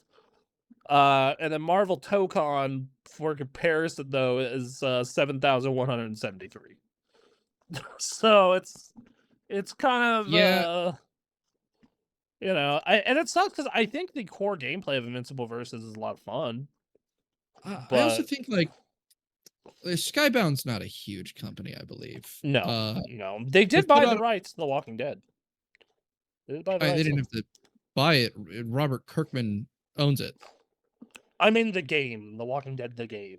The Walking Dead, the game. Yes, and they re-released it. Yes, and that seems to be the biggest thing they've done. Basically, is re-releasing The Walking Dead, Telltale games as one game. Yeah, I'm kind of looking through their whole catalog. Yeah, WrestleQuest was all right.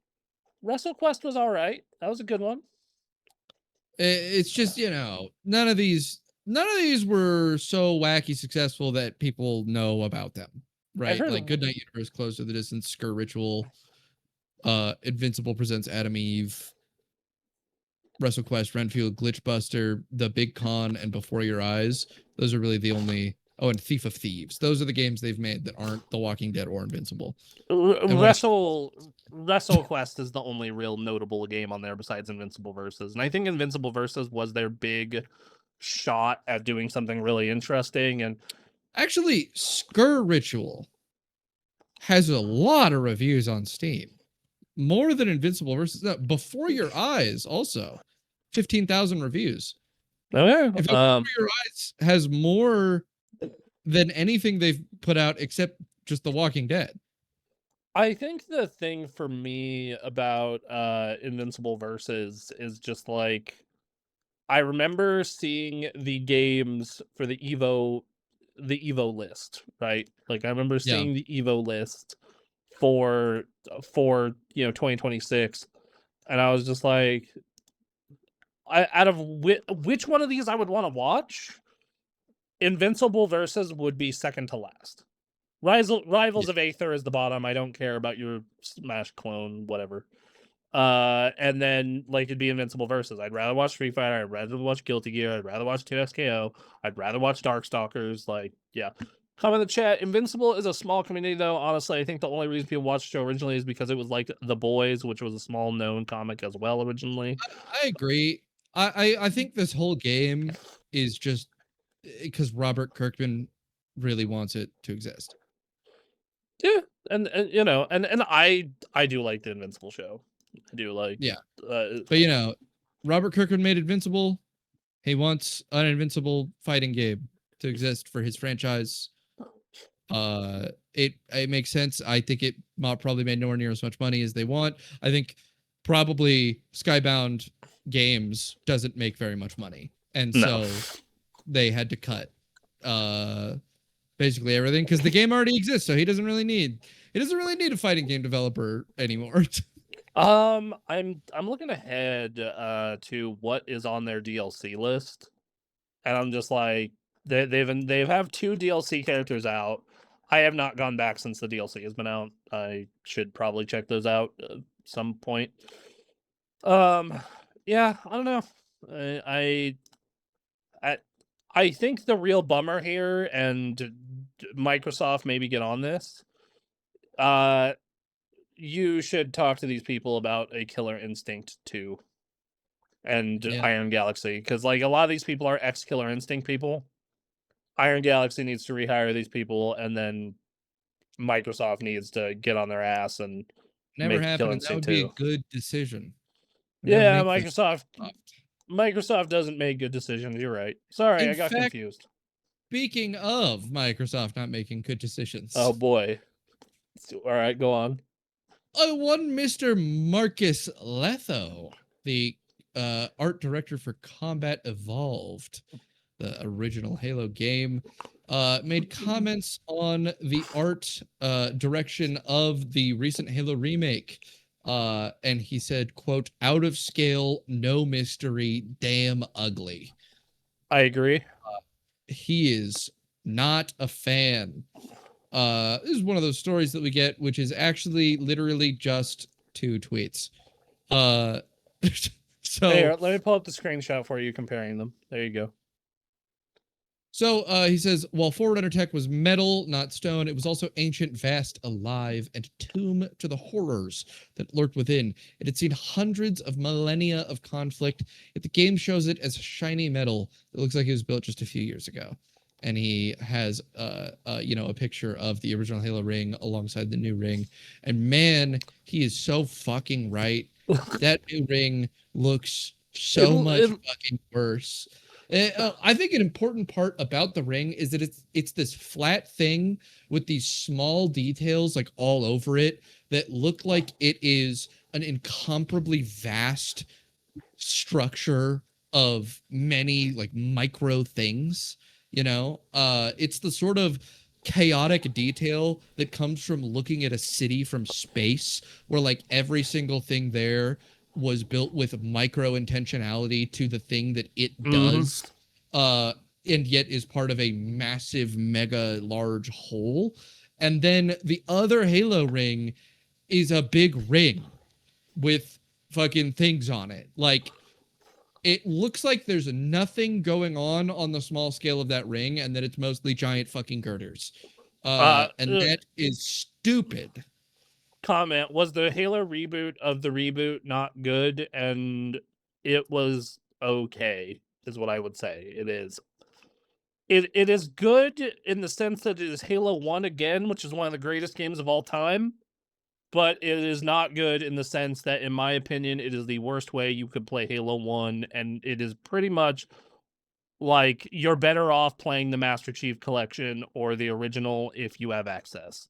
So in short, you should only play this if you own only a PlayStation 5, I guess. Yeah, and Marcus Letho, similar to what I was saying about the ring, says the main menu ring is the most offensive thing we see every time we boot up the game. It should feel massive, dark, mysterious, and sinister, but also wonder. This new ring looks like a shiny new toy, out of scale, no mystery, damn ugly. And he does have a couple further comments where he says that the presentation of the Flood and the Covenant was actually fantastic. Yeah, I would agree with that.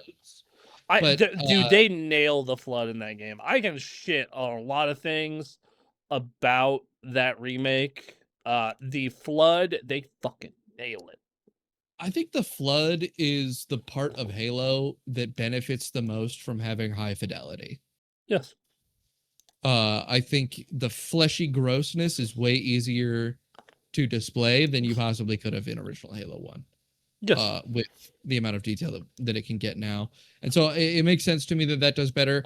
I also think that the true vibe of Halo for like a long time, probably since 3, like even through Reach, the true vibe of Halo has been the inside of a Covenant ship.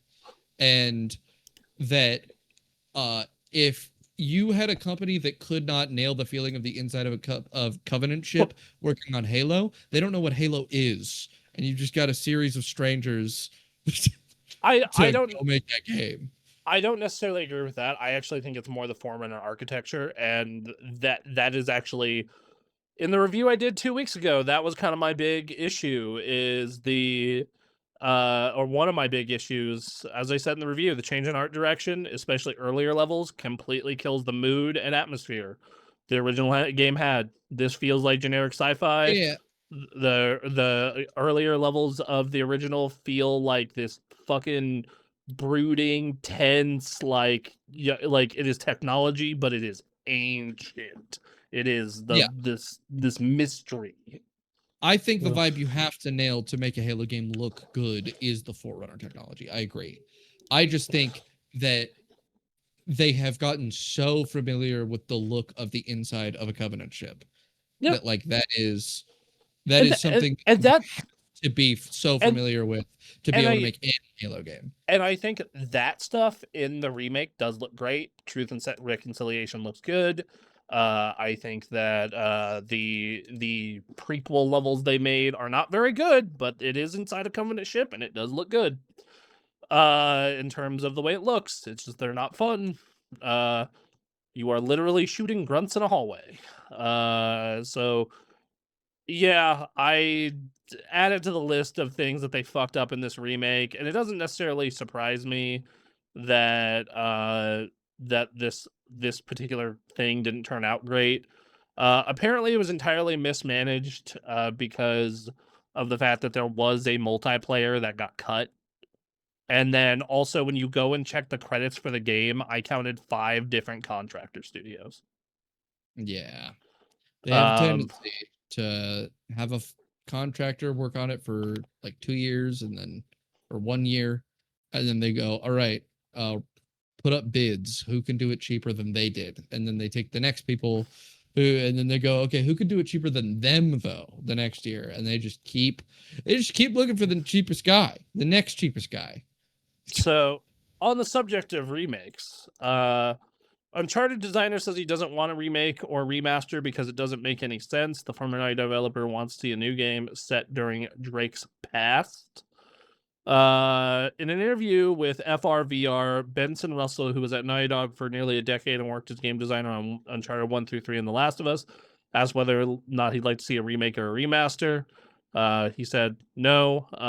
He says remastering a game like Uncharted as opposed to an older game that is less accessible today. System Shock, a remake of that, now makes a lot of sense because it's not like you can just play it, but it had horrible key bindings, kept a lot of people out of it from not wanting to play it. Uncharted as a thing is still in the zeitgeist. There's already a version you can play on modern consoles to get the experience. What's the point of remastering or remaking it? I don't see the point of remaking it. You'd have to rewrite the whole story to make it better, which means you're going to change the spirit and you're going to change the scenes and what the first one was about. You're going to have to add all these scenes or take away a lot of things, redo key set pieces. Are you going to keep those? Or are you going to have to redo them because they don't fit your story? I honestly thought the same thing with The Last of Us Part 1. Those are old games for a reason. You'd rather see Naughty Dog take the spirit of the series and make a new game in an earlier area and go back to what it was Yeah, so, and then the last Uncharted game was 2016 and 2017. It's been that long since Uncharted, really? Damn. Yep. But they remastered in 2022, Legacy of Thieves Collection. Yeah, they remastered 4 and Lost Legacy, not 1 through 3. So my stance on this is I love the Uncharted games. I think they're great games. Uncharted 2 is one of my favorite games ever. It is a fucking, like, good talking to you guys. I gotta head out, so have a good night. Have a good night, Iron Rose. Thank you for popping by. Not Iron Rose. Please come catch us on Sundays. Anyway, so yeah, I think that he's right. I think that those games hold up very well. I think that the first one is a little shaky. It still has kind of that like early cover shooter vibe to it. And the shooting's kind of rough, but it's totally passable. I think the only thing I would do is I would like make the shooting feel a little better in the first one and make the difficulty curve on it a little less mean. That first game is a little rough. But yeah. I would say that the primary reason in my mind for a remake or a remaster is accessibility. If a game is, for some reason, difficult to get or difficult to set up or just less accessible to players nowadays, you know, I think that's a very appropriate time to remake something. You know, it's all about keeping a franchise alive for me, if it's a franchise or just a title, right? And I think someone should still be able to discover Uncharted today. That's what I think should be the case. And right now that's true. You can just go on a PS5, play all these games. So I don't think they're in a situation where they need it. But there's a bunch of games out there that it's like, you know, like fucking, do you want to play Monster Hunter 3? Go put a fucking bullet in your head, right? That could use a remaster. Yeah. But you know, and then a remake also. I'm always kind of skeptical of full remakes. There's definitely games that warrant it. You know, we have the upcoming Ocarina of Time remake. I think that warrants it. There's absolutely scenarios where 2 remake, like, oh, that was a perfect example. It was a great game. It was fantastic. And it was, you know, an expression of the original vision with current technology, letting you make something that's both fundamentally different and yet replicating the experience. That is what you should be doing if you're doing a remake. And a remaster should be about accessibility. It should be about, let's make this game on current generation consoles. Let's have it leverage the benefits of that, and let's make it so anyone can play it now as it was. And you know, you just don't need to do that for Uncharted. He's right. They're not in a situation where they need that updated. I don't think The Last of Us was either, and they just kind of did it. Yeah, The Last of Us 1 was especially egregious. It was like, yeah, cool, we put The Last of Us 1 and The Last of Us 2's engine. Here you go. I remember some people complaining that they're like, some scenes kind of felt worse in The Last of Us remake because you know, it's like the changes in lighting and such, and just the visual presentation was slightly different, and it maybe lost some of its intentionality. But I've never played it, so I don't know. Well, it's on PlayStation Plus. I've considered going through it just out of curiosity. Because I really did love the first Last of Us game. So yeah. Yeah, and I'm kind of in the same boat. I think remaking a game like Final Fantasy VII made sense because it was, like bound by the technology. Granted, they didn't make a remake; they made a sequel, but it's also, okay, I will yet again make reference to my goat and savior, Tim Rogers. Yes. Who has a fantastic, I think, 3.5, maybe 4-hour video on Final Fantasy VII Remake. And that was, of course, the game that, along with Cyberpunk 2077, made him quit Kotaku. Because he knew that he would be forced to either cover Final Fantasy VII or Cyberpunk 2077, and that he would definitely be made to cover Final Fantasy VII because he's the guy who has made a mega long series for them about FF7, because is fluent in Japanese, and so he was very, very specific about the translation of it for them. So he knew he'd have to play Final Fantasy VII, but he needed to do both, and they were coming out around the same time. And in his talk about Final Fantasy VII, he talks about how that game was, people were clamoring for a remake within 2 years. Within 2 years of Final Fantasy VII coming out, people wanted it remade. People saw Final Fantasy VIII and they said, do that to Final Fantasy VII. I remember when they showed that PS3 tech demo, and it was the opening to Final Fantasy VII, and people came in their pants and thought a remake was coming, and it didn't even get a proper, and it was just like, guys, this is just a tech demo. And then they announced the actual remake like 8 years later, and then it took another 6 years to come out.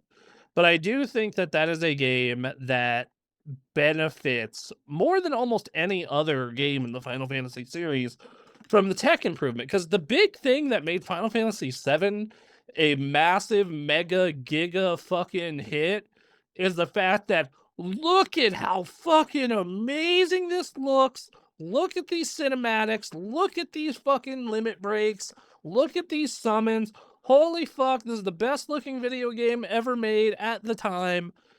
And it is a game that is just, you need to take the presentation to 11. So every time that we have a big tech jump, there's gonna be people asking for a Final Fantasy VII remake. And they were right to not do it. Yes. They were 100% correct to wait until now. Yes, to be remaking Final Fantasy VII. And the thing is, though, is it's not a remake. It's a fucking... It's a sequel. It's a sequel. Like, it's... But it always needed to be a sequel, really. No, it didn't. No. Here's the thing. It always needed to be a sequel because the expectations, they were built. They were built forever. There was never going to be a truly satisfying just remake of Final Fantasy VII. What they eventually needed to do was not a remake of Final Fantasy VII. It needed to be a letter of love and adoration for Final Fantasy VII. No, it didn't. No, the game was built up in the minds of these people for so long that nobody would have truly accepted anything but a celebration of history of a game. So Anthony puts this way, right? Anthony says this remake is not a remake or even a celebration. It is like them going and taking people's interpretations of Final Fantasy VII, and a lot of the time bad interpretations, and making a game out of it.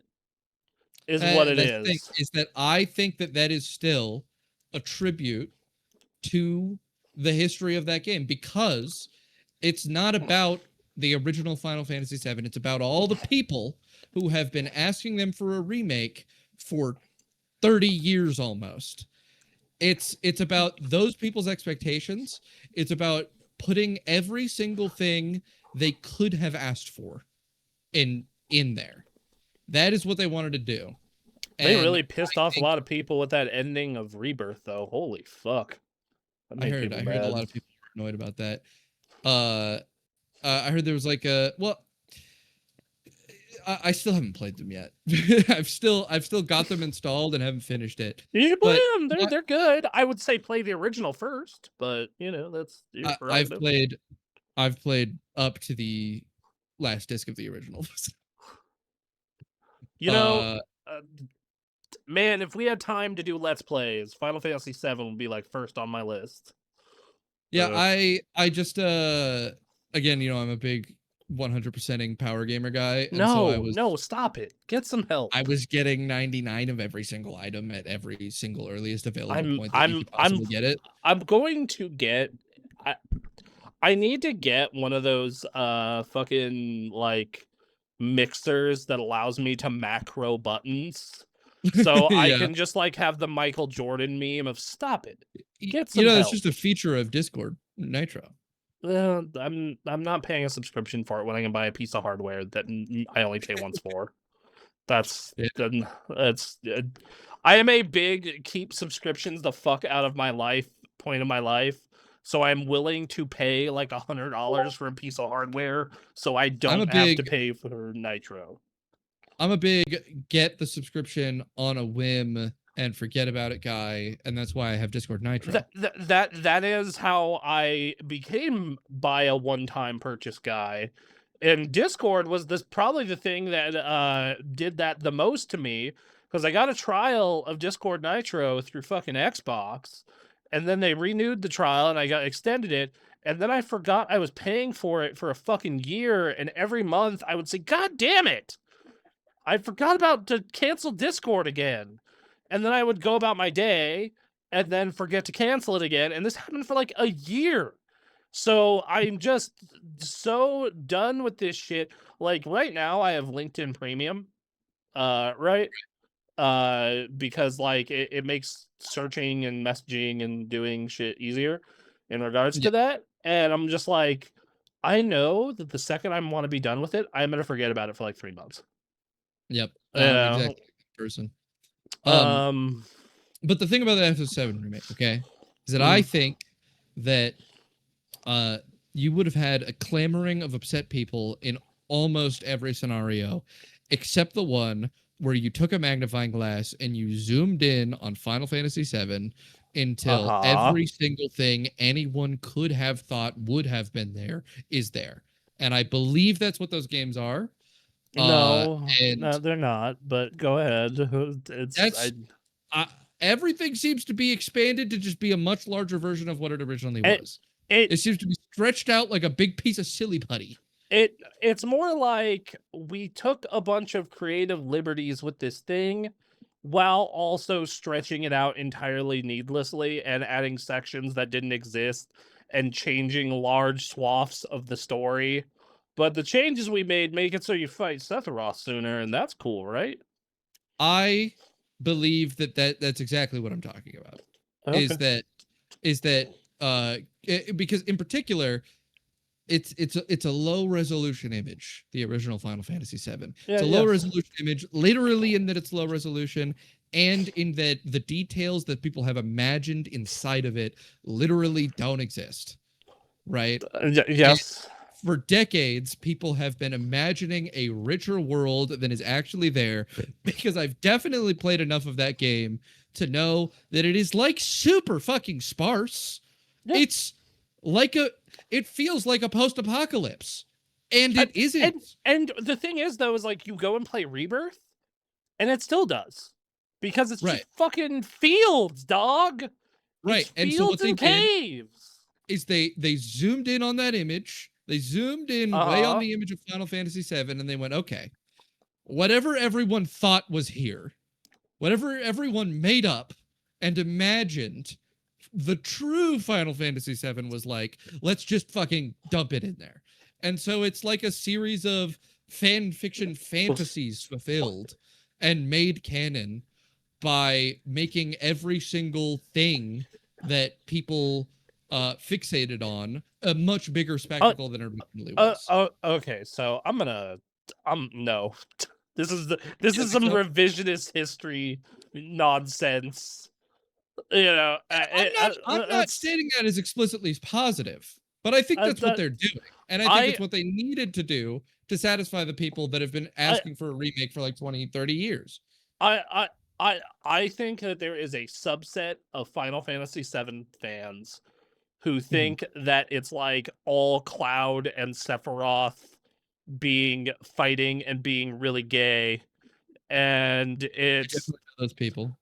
And that's not it at all. And they are also removing large fucking chunks of what makes that story good in regards to the corporate shit and the planet shit and the environmentalism shit, so they can cram in more of the fan service. And then they're also they're adding sections for no fucking reason, like the ghost train bullshit in the fucking first part. And then like I liked both of these games, by the way. I just think they're exceptionally pointlessly padded. As I said, the true Final Fantasy VII Rebirth is fields and caves.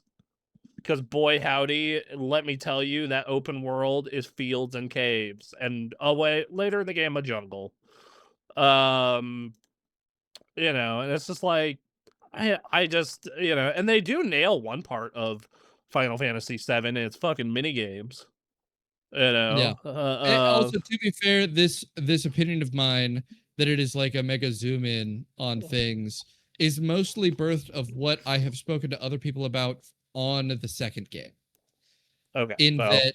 That it's a because I mean, the second disc of Final Fantasy VII, you're fucking in a bunch of open fields going to a bunch of disparate locations, right? Well, they nailed that part. Right. And that from what I understand, the second game is, hey, what if all of those disparate locations were way bigger and more complex than they were actually originally? And you had to be there for like 5 times as long. But they're also, except now, instead of being like open fields, it's like, for example, Cosmo Canyon. It's like, yo, dog, do you like hallways? Yeah. Do you like fucking hallways, brother? I bet you like hallways. Oh, that mansion? Let's get you some more hallways. And it's like, fucking, who gives a shit? I think that the combat system is their best take on mixing the ATB with action combat.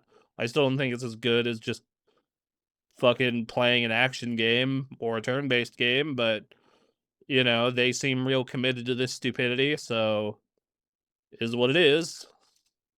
I do really believe, though, you could not have just remade Final Fantasy VII. You couldn't have done it. If this was just Final Fantasy VII, but with a different combat system and updated graphics, I don't think it would have been enough. Yeah, fair. I mean, because I think that Final Fantasy here's the really hot take. Okay. Final Fantasy VII is a great game. It is. It's not as good a game. I agree with that take. It's not as good a game.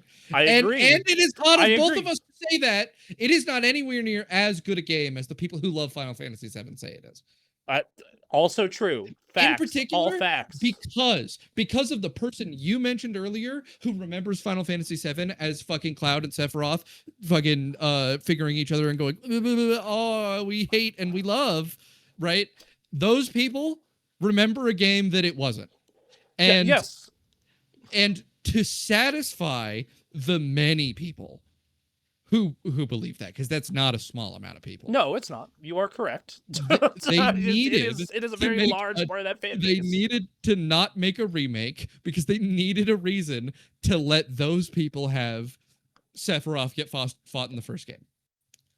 They didn't. They really didn't. They could have said, fuck you. This is the actual Final Fantasy VII.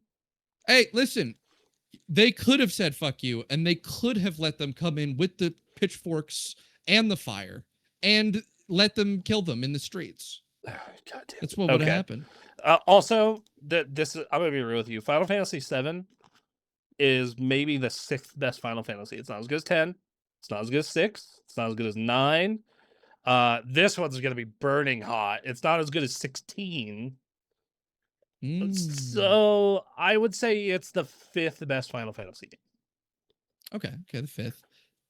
I have only played 15 and 7. Oof. Brother. So in my eyes, it's the best. It's fucking sick. Yeah, it's significantly better than 15. You're correct. But like, I got obsessed with the materia system. I thought that shit is it's really good. awesome. It's a cool system. I will give them that. It's the system I looked at and I went, why the fuck isn't this all over the place? This is super sick. I think that Final Fantasy VII is a great game. Like the original and the remakes, I think they're really good. I just don't think it's as good as people say. A lot of people, a game of that same era is Ocarina of Time. And I think that game deserves every flower it gets and more. I do not feel the same way about Final Fantasy VII. I got into we had a big fucking editorial argument about that back at TGA where someone felt the opposite. And I was like, are you on fucking crack? Ocarina of Time made lock-on fucking targeting. Are you fucking crazy? Fucking Final Fantasy VII, all it did was ruin JRPGs for a decade by turning every protagonist into an insufferable whiny bitch. You know, Egoraptor turned a lot of people against Ocarina of Time, but it's like a cool game. Yes, I know, and he is wrong too. Egoraptor is wrong about Final Fantasy VII, or about Ocarina of Time. I actually forget what his opinion on Final Fantasy VII is. It's probably not positive. I think he believes it's like one of the greatest games ever made. Yeah, he's a fucking idiot. The thing is that I have a very high opinion of Final Fantasy VII still too, because I haven't necessarily finished it, but I've played it for like 170 hours. I've thoroughly enjoyed much of Final Fantasy VII. So let me tell you this. Final Fantasy VII, a lot of its shit is they took a game like Final Fantasy VI and put it into 3D with like modern sensibilities of the time. Final Fantasy VI is a better game. Chrono Trigger is a better game. To be fair, Chrono Trigger is probably one of, if not the best RPGs ever made. But that's a different story altogether. I think here's the thing. I think the biggest two strengths of Final Fantasy VII is that it's I mean, you know, I mentioned the materia system. I don't think that's its number one though. I think its number one is that it's very well written. Yes, it is. I think it's just a very well written story. I do not like message. It's cool. Yes, I agree with that. I don't like Cloud as a character. I think he's kind of a fucking whiny bitch. I fucking love Cloud. No, he's for the exact reason you just mentioned. No, I mean, if you want to talk about a Final Fantasy protagonist I can get down on, Zidane from 9. That's I got into an argument with someone that we both mutually know. When he was you should text me. You should text me who it is. I got into an argument because he was around when I was playing. Oh, fuck that guy. Final Fantasy VII. And I was talking about how I'm like, I love how, despite his reputation and how people think of Cloud is kind of a whiny loser bitch who is being an edgelord. And honestly, a lot of these characters are looking at him and actually just sighing and bearing with his weird delusion, right? And it's not even just like the fucking brain shit that goes on, like he's being manipulated. Like he's actually just always been a kind of delusional loser. Yeah. And the people around him just care about him. And it's very sweet. Like, it's very poignant underneath that. And it's like, and then Sephiroth is just a fucking crazy man.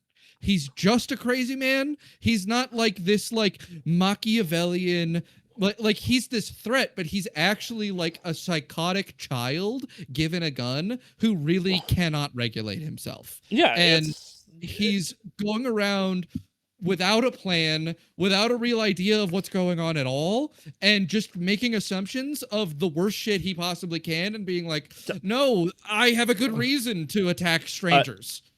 Man, if you are willing to burn some of your Saturday afternoons, I think a Let's Play channel might be something we need to start. It's so good. It's such an interesting game to me, and I talked about it. I talked to that guy about him, and I'm like, that shit is cool. And he's like, I don't think that's a reasonable interpretation of the characters. And we got into it for a while about it. Yeah, that is that dude's favorite game, and I know who, and his takes on it are fucking terrible, and that's actually one of the people that is the person who made that Ocarina of Time argument. That terrible We're talking about the same guy. Yeah. That's funny. Bad take name. That's that there we go. Right. And the thing is that I believe Final Fantasy VII Remake needed to be made for that person, and it was. Good for them. I would also say that man, if you play Final Fantasy VI, the impact of Sephiroth is way lamer after Kefka.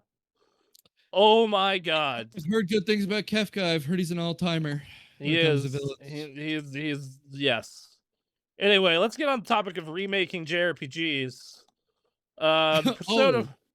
What a huge jump in subject. Yeah, sorry.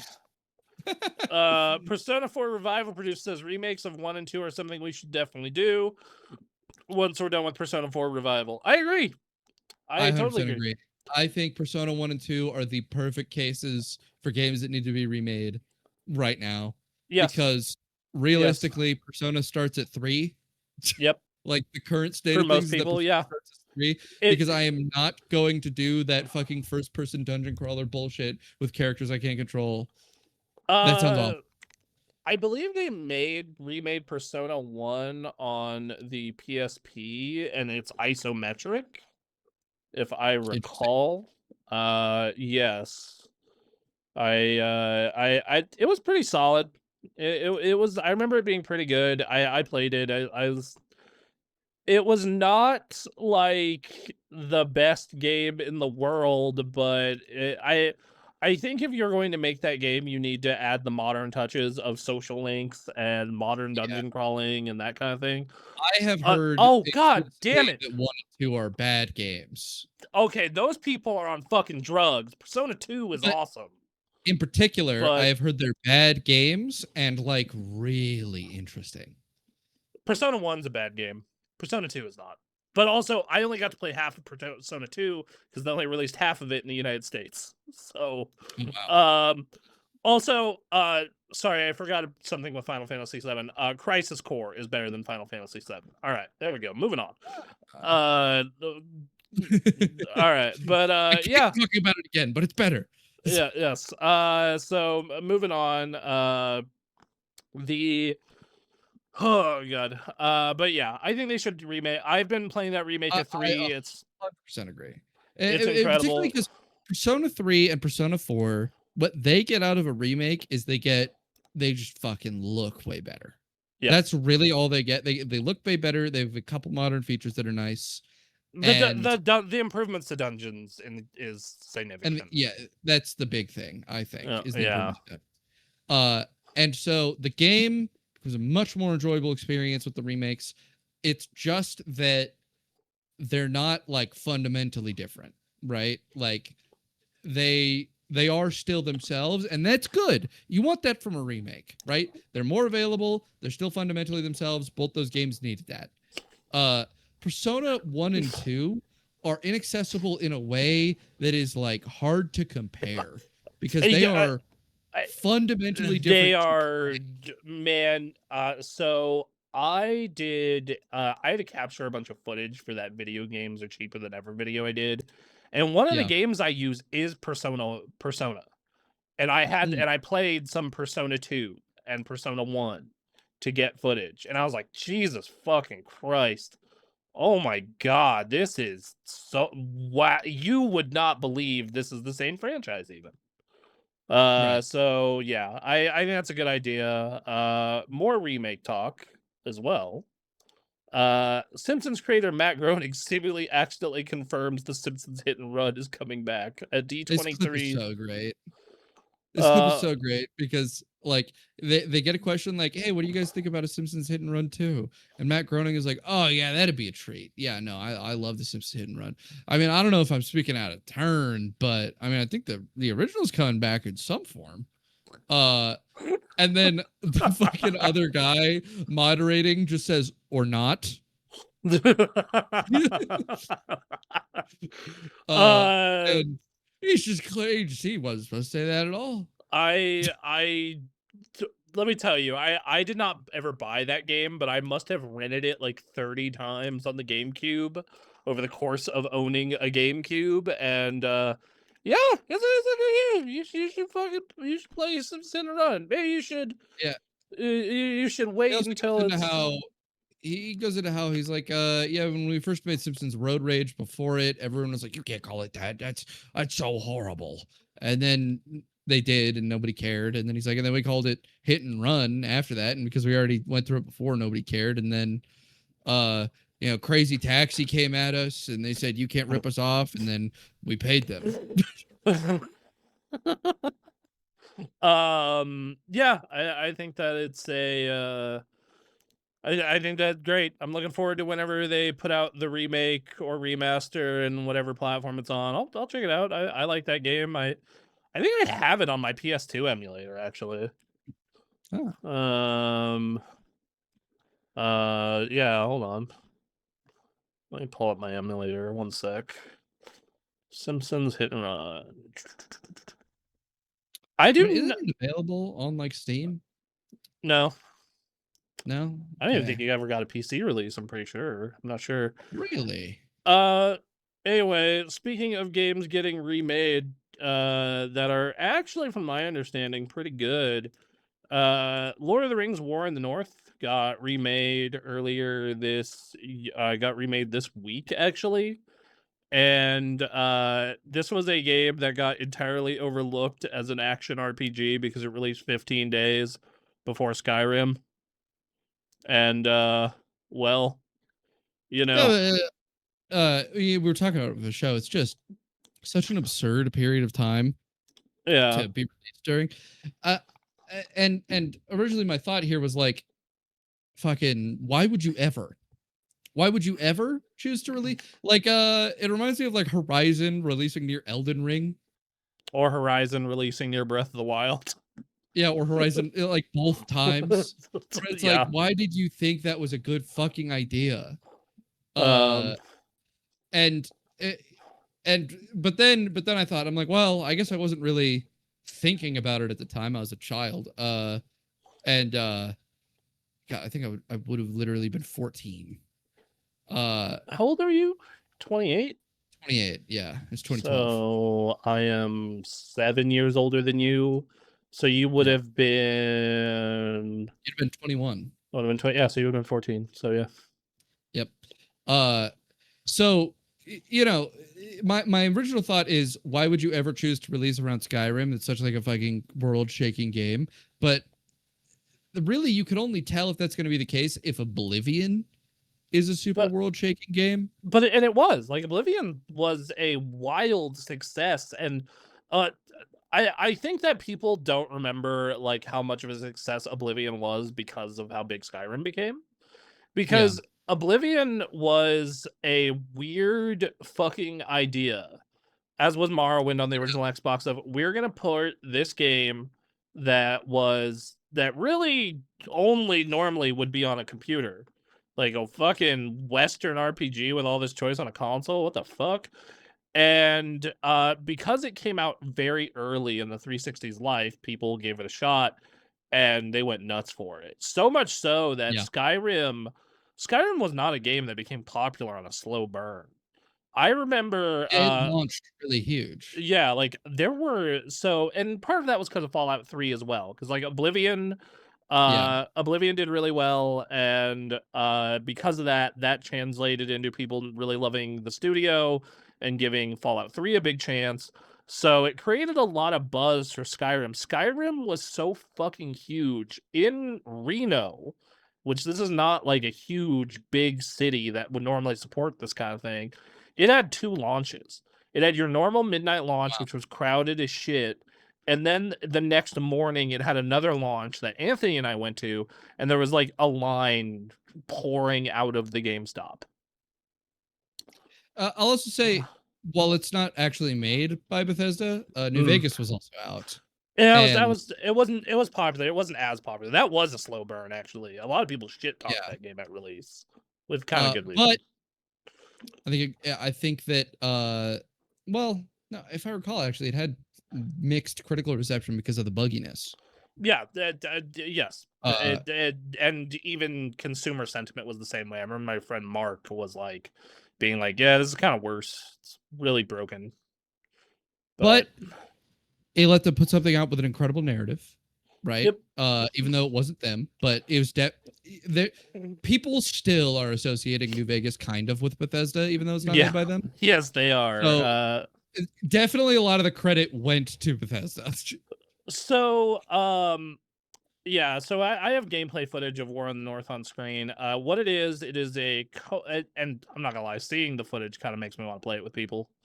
So it is a co-op action RPG is what it is. So it's you and the homies playing like this together.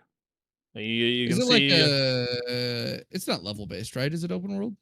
No, I believe it is level based.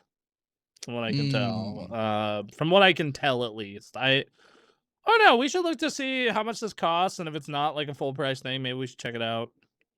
You know, like, because this does seem interesting. Gameplay certainly seems interesting. Seems like a fun time. Yeah, and I like, you know, picking up items, RPG progression. I like that.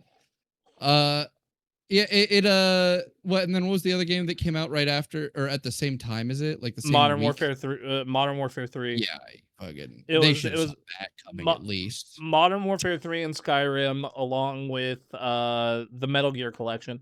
I think the reason why they're willing to put it out is, one, they're putting out 2 weeks prior, and 2 is they thought the Lord of the Rings name would carry them.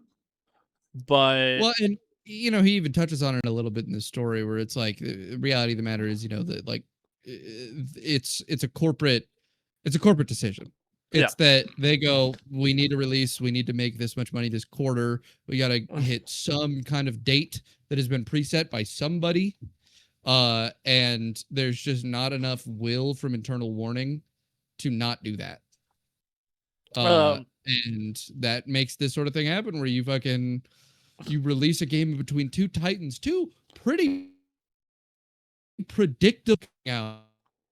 Yeah. All right. So, and honestly, I gotta say, I think the Lord of the Rings name probably hurt this game. Maybe.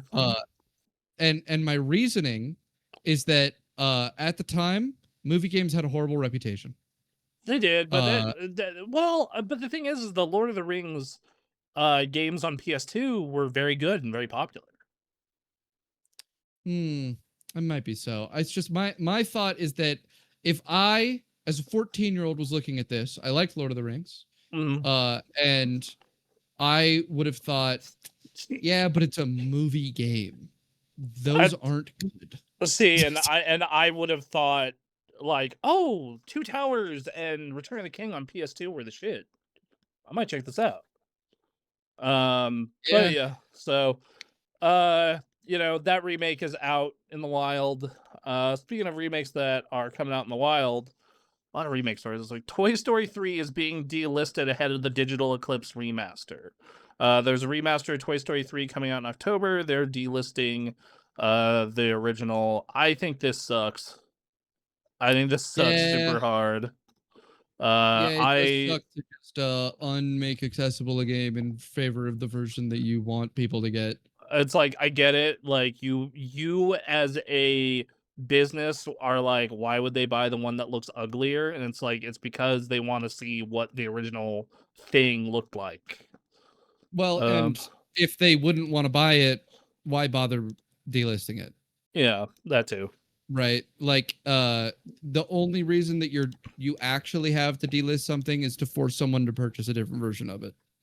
And this isn't a remake of, this isn't a port of that. This isn't just a remake of that game. It's a remake of a bunch of Toy Story games. Yeah, that you have to buy in a collection, and they go, we want to force you to buy this if you want to play that game.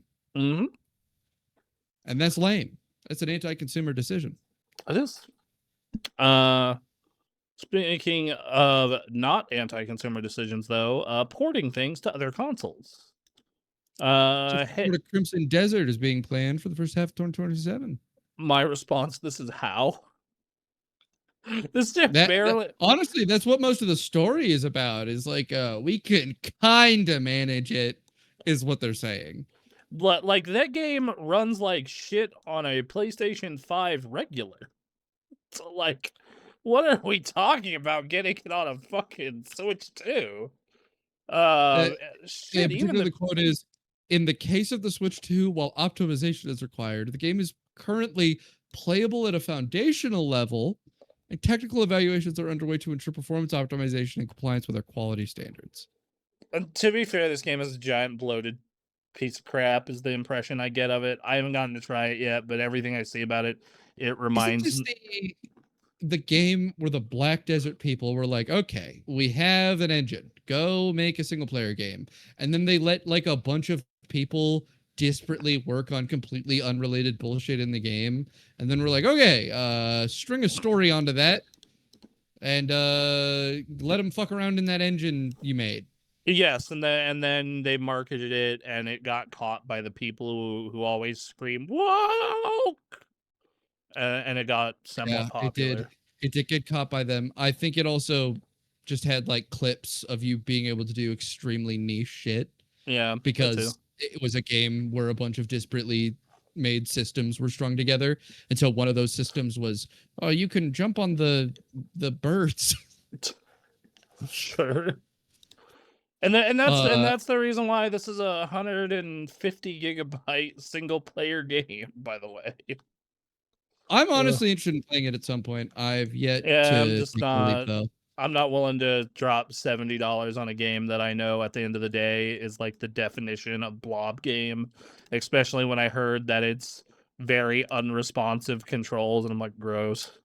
It gives me this weirdly, because I know it plays differently. It feels like Where the Winds Meet to me. That sounds about right. Where I'm like, I boot it up, like I'm gonna boot it up, and I'm like, okay, there's 6 zillion things to do, and I don't particularly care about any of them. Yeah, that or Assassin's Creed or any of the what Anthony and I call blob games. Yeah, you gotta give Assassin's Creed a little credit. They at least point you. They point you, and then they just start trickling it around like rain. The extra things to do. Yeah, except in the more recent ones, it's more like instead of trickling it around, it's more like torrential downpour at all times. Like looking like once I got 5 hours into what was the most recent one? Shadows. Like holy fuck, my map looked crazy. It was like I've considered replaying 2 through 4. No, I think also I mean it's 2 through 4 because Revelations came out before 4. It did. So did So did what? I've been considering playing that remake of 4 once it's on sale. It looks kind of all right, yeah. Yeah, well, it's I mean, it's because it's 4. It's Assassin's Creed 4. It's the last really good one. Good game. It's the last good one. You know, is it a good? It's the best one. Yeah, they went out on a high note, and then they never made anything again. Right? Okay, we all agree with that. And you know what's great about 4? You're not a fucking assassin. Yeah, you're a homeless man, effectively. You're a homeless man. And at the very end, you consider it, and you don't even necessarily do it. They did the assassin stuff. That's what 2 and Brotherhood and maybe Revelations if you want, but you don't 3. have to. Okay. I'm not looking at 3. 3's not great. 3 is not what I would call great, but you know. I want Ezio. Ezio did it. Ezio was the assassin. You did Ezio, and I don't need it again. I don't need you doing and yet here we are still doing assassins.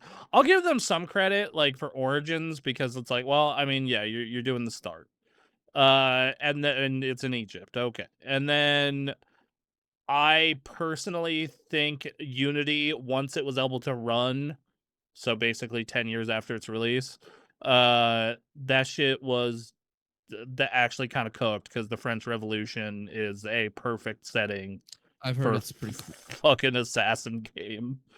Anyway, next news story. 21% of Switch 2 owners have bought Pokopia. 5 million copies. As 5 million is a lot of copies for a spin-off Pokemon game. It is. It's a lot of copies for any video game. Yeah. I know we've been hearing big numbers recently about video games that makes that not feel as much the case, like 50+ million pre-orders. But that's psychotic. No one else has ever done that many pre-orders. That's not a normal number. Yep. 5 million. 5 million's not a normal number. No, it's that's not, and, really big. And like, you have to think, this is on a platform that only 23 million people can buy games for. Yeah, 23.6 million is the install base right now. So that means 21% of people. That means almost a fourth of everyone who's bought a Switch 2 owns Pokopia. In my personal circle, it's basically 1-to-1. It's 100%. The only game that more people own is fucking Mario Kart. And you know, they're a bit more savvy about being willing to accept money from people nowadays, because they're putting out a free expansion and a paid DLC at the same time. Which came out recently. So my girlfriend was obsessed with this game. She was obsessed with Pokopia, like, legitimately. So was Anthony, to be fair. Anthony was even more obsessed. Like, both of them had like 100 hours in the first month. And I am surprised. I think if it were not for Fields of Minstria that just came out, she would have been playing the Pokopia DLC all week. Pokopia's DLC just came out, and it's Fields of Minstria came out. Yep. I felt like she's playing forever. It was early access, and the official the 1.0 is out, and she similar to me is an early access hater, as it were, which is reasonably so. So it's the same reason where, like, I own No Rest for the Wicked, but I'm not playing it till October when it's officially out. I'm excited for that game. That game's cool, but no. But yeah, so its DLC is out. It's incredibly popular, and from what I've played, I'm 5-6 hours into it, and I really like it. You know, but my thing with it is it's not piñatas with weird names who breed by doing funky dances. That's true. My issue was that my automation brain was like screaming at me about how I had to go manually do things. That is annoying. Then I was like, there's so much work to be done. There's so much work to be done, and I just eventually dropped it because I didn't want to do all the work that needed to be done. Fair. So this does link to another Pokemon story. What the fuck is going on with Pokemon Bank? What's Pokemon Bank is ending service as of February 25th, 2027. And what that means is that if you're like me and you're a guy who really wants to finish a long-term project of getting Pokemon from the older games into the newer games, you will not be able to, period, as of February 25th, 2027. This also means that there is a ton of crazily inaccessible Pokemon games for transferring Pokemon up. Everything that was a 3DS game. So XY, Sun Moon, Omega Ruby, Alpha Sapphire, you do not have an equivalent for these games anymore. If there is a Pokemon in those games, they are locked there forever. And so if you're playing them, you're just playing them to play them, and you are not engaging in the long-time tradition of Pokemon that is bringing everything forward and having a living collection of your Pokemon.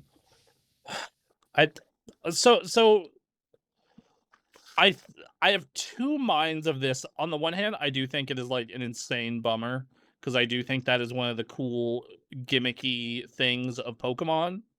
On the other side of that, however, I'm like, guys, this has been supported for like 25 years. Not Pokemon Bank, but moving games up from like Gen 3. It's been supported for almost 25 years. Just let it go, motherfuckers. Just let it go. You've had all this time. Like, let it go, motherfuckers. Here's the thing. I believe in preserving experiences, right? We were talking about it in remakes. The goal of the remakes and the remasters should be preserving one's ability to have an experience. And the fact of the matter is that part of Pokemon is being able to do this, right? I mean, you can still do this, just to less of an extreme extent. It's not like they're getting way less of an extreme extent. You're missing 5, 6, 7, 8.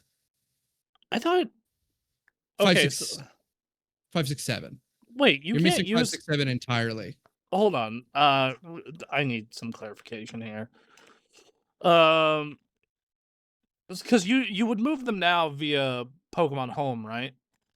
Yes, you would go bank to home, and that was the only way to do it. You go bank to home, and then it's just stuck in your home forever. So, okay, no, 7 and 8 is supported by Pokemon Home. So you'd be missing gens. No. The 7 is Pokemon Sun and Moon. Sun and Moon is not supported. Okay, sorry, it's only Let's Go that's supported. So yes. So you would be losing, you'd be losing 3 through 7. Now, I say you're losing 5, 6, 7 because there are equivalents that Nintendo feels is a replacement for 3 and 4. Well, Fire Red and Leaf Green have home connectivity on the Switch 2 versions, so. And there are a lot of rumors about very soon. As in, it's happening probably in the next year. In fact, October is what people believe. Ruby, Emerald, and Sapphire.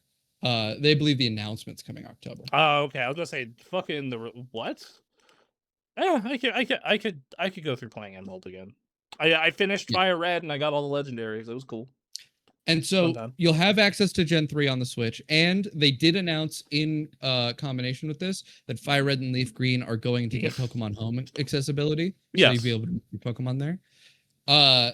And they have Brilliant Diamond, Shining Pearl, which everyone who has played all those games knows that those are fucking horrible. Yes, they're. I almost bought them when I was in the hospital because I was bored, but I chose not to. They are remakes of Gen 4, and they just aren't very successfully that. And then what we won't have, we won't have any Generation 2. There will be no Johto after this shutdown. And what people are worried about is that they're going to say that Pokemon Let's Go Johto, whatever that may be, is going to be their Johto equivalent, which is going to be nothing close to the experience of playing Generation 2. Right now, to play Generation 2 and to be able to transfer your Pokemon, you need to play it on the 3DS. They have remakes, or they have ports of 1 and 2 on 3DS that are fully Pokemon Bank compatible. And so the only way to get Pokemon from those generations is to move them into Pokemon Bank. So 1 and 2 will actually be fully inaccessible for transferring Pokemon after this. But that's kind of normal because they weren't accessible until they were released for the 3DS. They had the classic cutoff. So I guess my thing with this is like, what is the long-term solution here? Because I don't think the long-term solution is the hey, let's support this fucking bank software for forever. I mean, the long-term solution is just actually fucking re-releasing these games. Okay, I mean, put them on the Switch. If you put them on the Switch, no one has anything to be upset about. I think, and the thing is I think they will, but unfortunately, I think they're gonna go and do this the maximize profit way of we're gonna piecemeal these motherfuckers out because we know they're gonna sell. We have so many games to re-release is the issue. I think it is reasonable that they're going to redo 1 and they're going to re-release 1 and 2. They already have virtual console ports for it for the 3DS. That wouldn't be hard. I'd say after Gen 3 comes out, after they do Ruby, Sapphire, Emerald, they're going to re-release 1 and 2. They are just not going to let us have Diamond, Pearl, and Platinum. Those games are gone because they believe Brilliant Diamond, Shining Pearl are replacements, and they're just not going to give us the actual originals.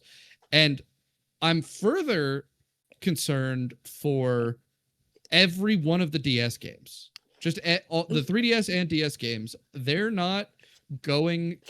It is clear that Nintendo is dissatisfied with the idea of releasing games with some kind of touchscreen equivalent like thing to the port.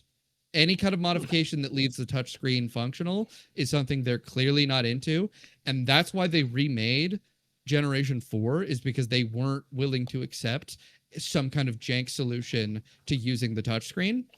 And that's true of 4, 5, 6, 7. Like, all of those games have major touchscreen features.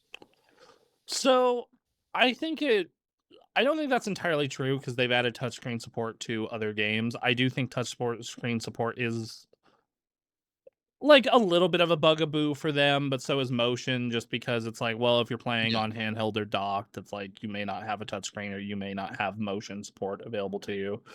Like, I played through Mario Galaxy without motion controls on the Switch when it came out a couple of years ago, and it's like, not a great way to do that. I think that for some of their major titles, they've been really hesitant to release them in states that are missing some features. Skyward Sword took a very long time for them to finally bite the bullet and just be like, okay, you can do it without the fucking gimmick. Yeah. I also think that, I don't know, man. I just think they'll get to these eventually, but I also, like, for me personally, this is not the end of the world because I so rarely transfer up. Like, I have Pokemon I really like from my Gen 6 save. 6 is X.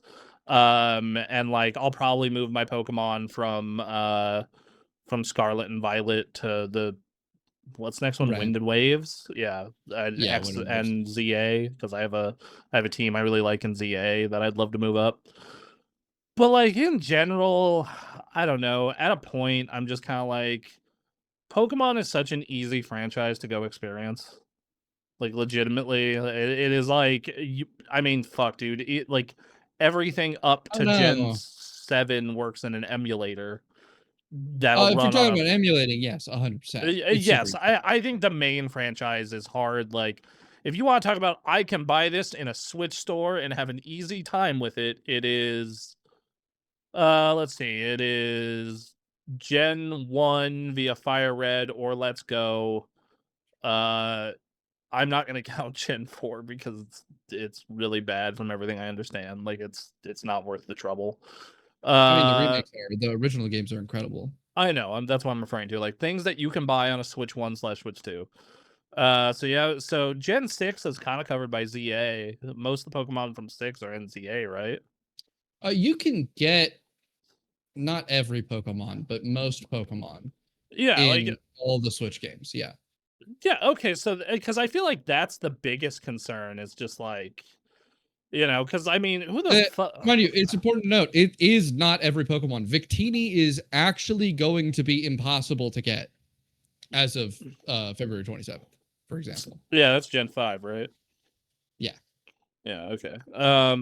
But, like, who's to say they can't add Victini to this new one? Or, like, do, that's the part of it, and then also, and they just have a bad history of not, on account of the fact that Victini still is in Gen 5 right now, and it's been so long. Yeah, but also, and I do think that we are at the point where there's over 1,000 fucking Pokemon. Right. Like I like, is there not one Pokemon you like as much as Victini if Victini is your favorite? Here's the thing: is that it's every Pokemon is somebody's favorite. That's how. The thing is though, is like Snorlax was not in ZA. Snorlax is my favorite Pokemon. I did not shit my pants over this. I was like, that's a little bit of a bummer. All right, who else do I like? Oh, I like Gengar, and I like Gyarados, and I like Raichu. So I'm just gonna go get those because they're really cool and I like them almost as much. You know, you know, and maybe I'm a little more chill about this. The thing is that if you want a Snorlax, you can go get one right now. In ZA? No, just in another. There's other games. Also, you can get it into ZA by just transferring it in from home. I did not know you could transfer a Snorlax into ZA. I just thought that had a weird thing because it's so now it might not be in their decks. But when you played, they didn't have home. They didn't have home yes, it was but like I didn't lose my fucking mind over it. I was like, all right, well, cool. I'm not I have Snorlax. You know, that is normal for most Pokemon players because you know there's the regional dex experience that everybody has. Anytime a new game comes out, there's for one a wait period where you can't transfer, and also you're limited to the regional dex, and you go, I use what's currently here, and like that's I think completely normal, and that's what everyone does. The issue is that there's like a whole subculture and community of people who engage specifically in the collectability aspect of Pokemon that the game was built around encouraging. Yes. And there's this and then experience they stopped saying gotta catch them all because they realized it was insane. Right. But there's this experience you can have that is now no longer going to be preserved of carrying Pokemon all the way through. And I'll tell you, it's really fucking cool. It's really cool to do. You know, to carry a Pokemon from Colosseum all the way up into a modern game is dope. And the fact that they have things in the modern game that you get for having done that. It's great.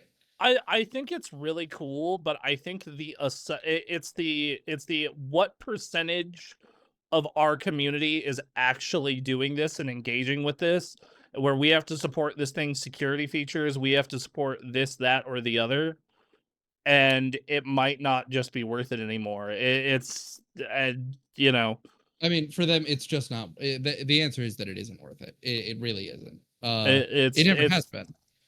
But, well, I think it doesn't need to be worth it for them. What they need to do is just provide alternatives. We've never been asking them to keep Pokemon Bank open forever. We've been asking them to give us a way to play Gen 4, 5, 6, and 7, and 1 and 2, on a console that we know will allow us to evergreen. And Pokemon Home was their solution. Everyone was very excited about Pokemon Home because we knew Bank wasn't a solution, right? But Home goes, hey, look, we're going to actually be the future-proof.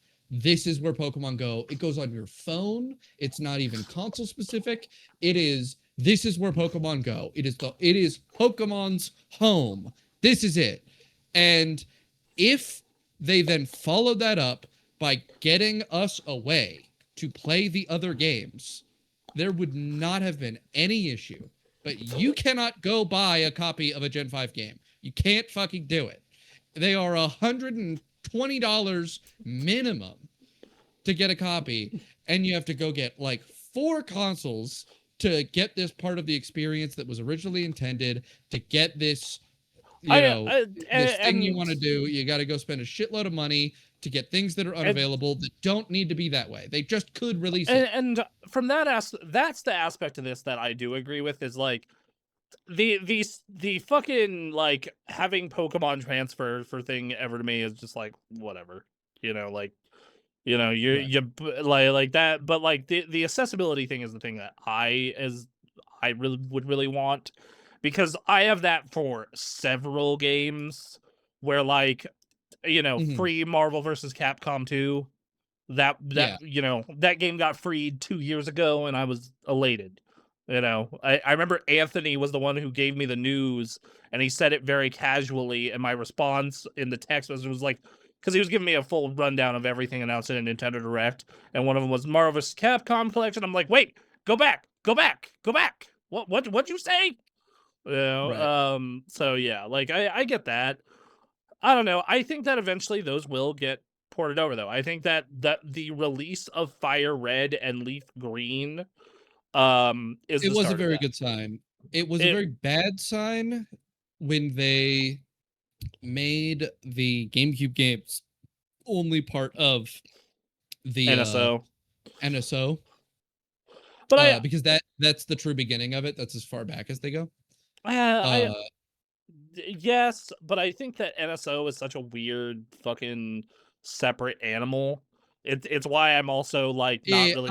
I think they released it for NSO because it was easy and the port already like basic NSO is almost certainly a project where a guy is like, I did it already. Can we release it? And they're like, oh sure. Yeah, like I think that they will get the rest of Gen 3 out in a year or two. They'll do proper Gen 4 with the remakes.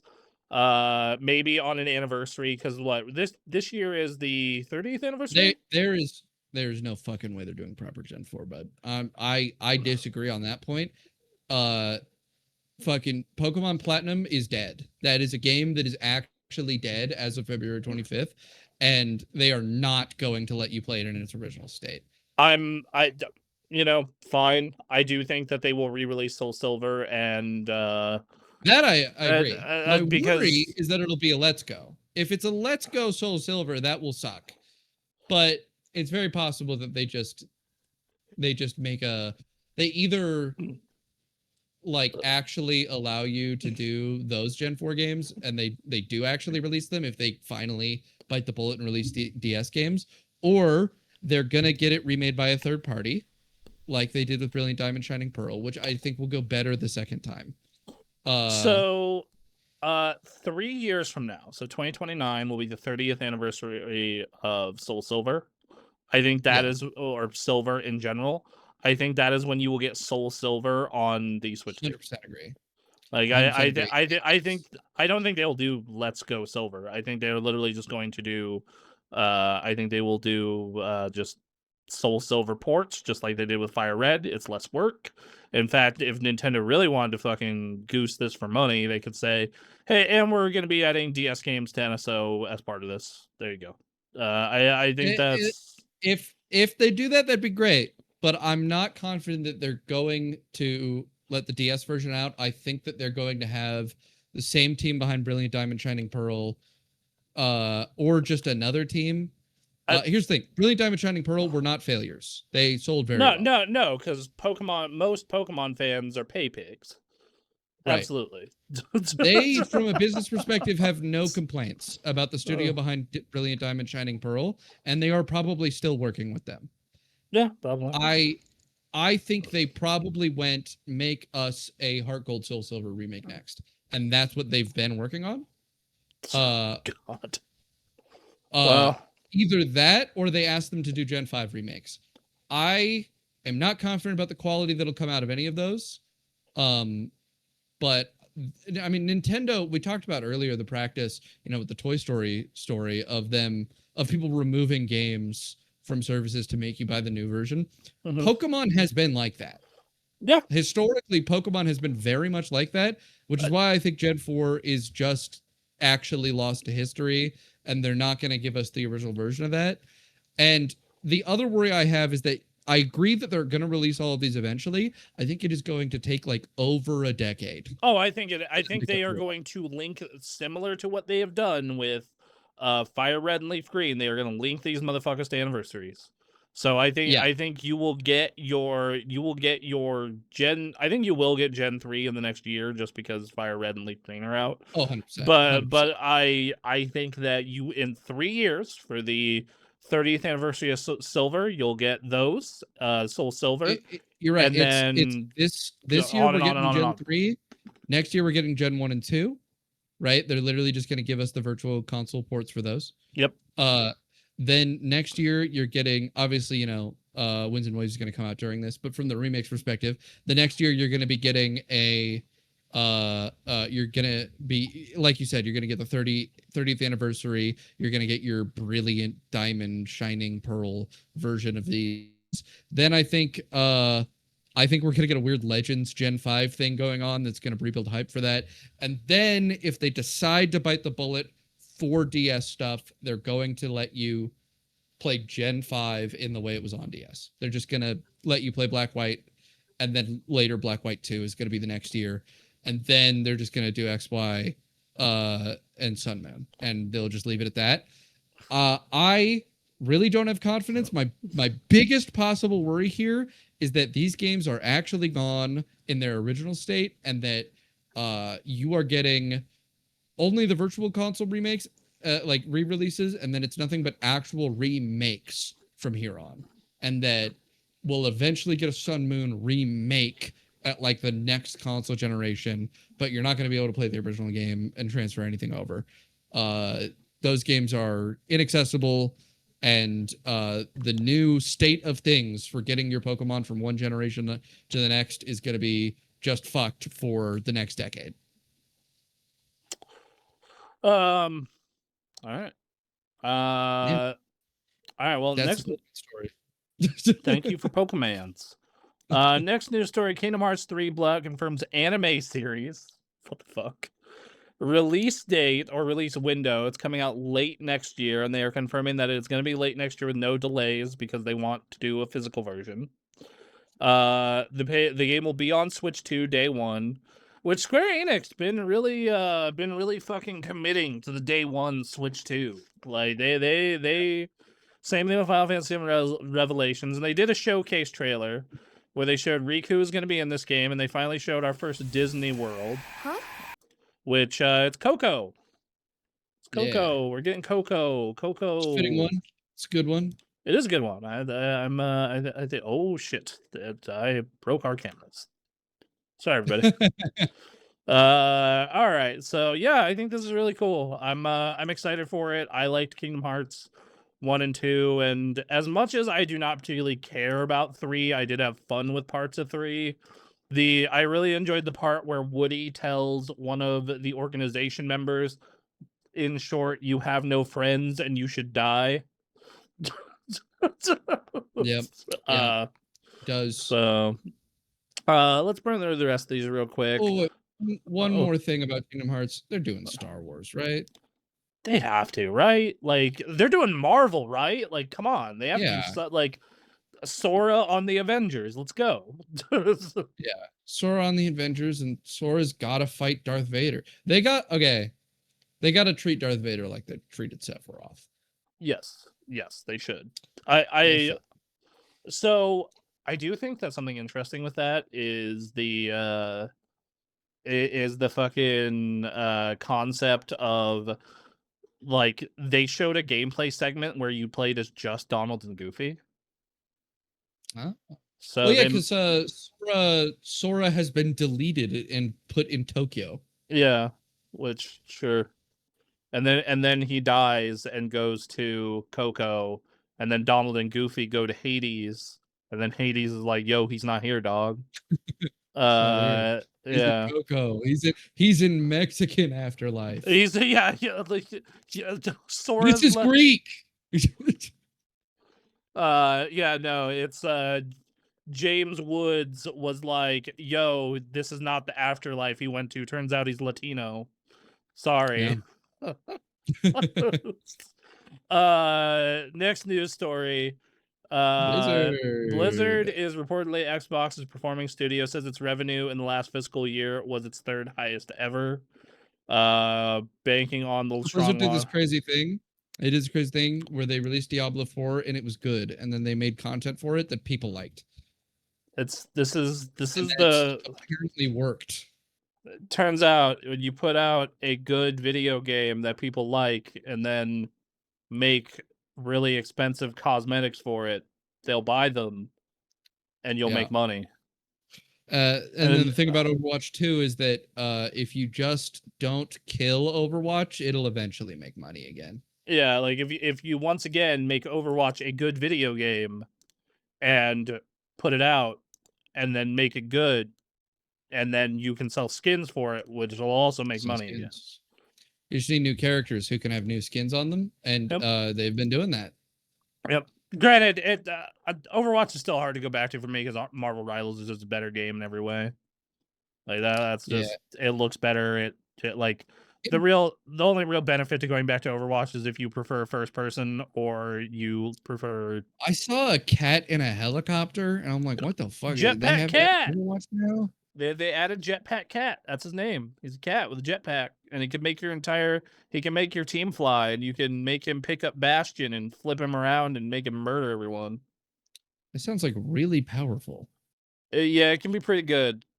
But you're also a giant floating target. It's just like how like certain characters in Marvel Rivals are really good, but they're flyers, so they're just giant fucking shoot me magnets.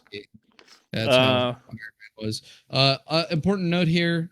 Blizzard did also Blizzard made money, but Microsoft's Xbox content section dropped 13%.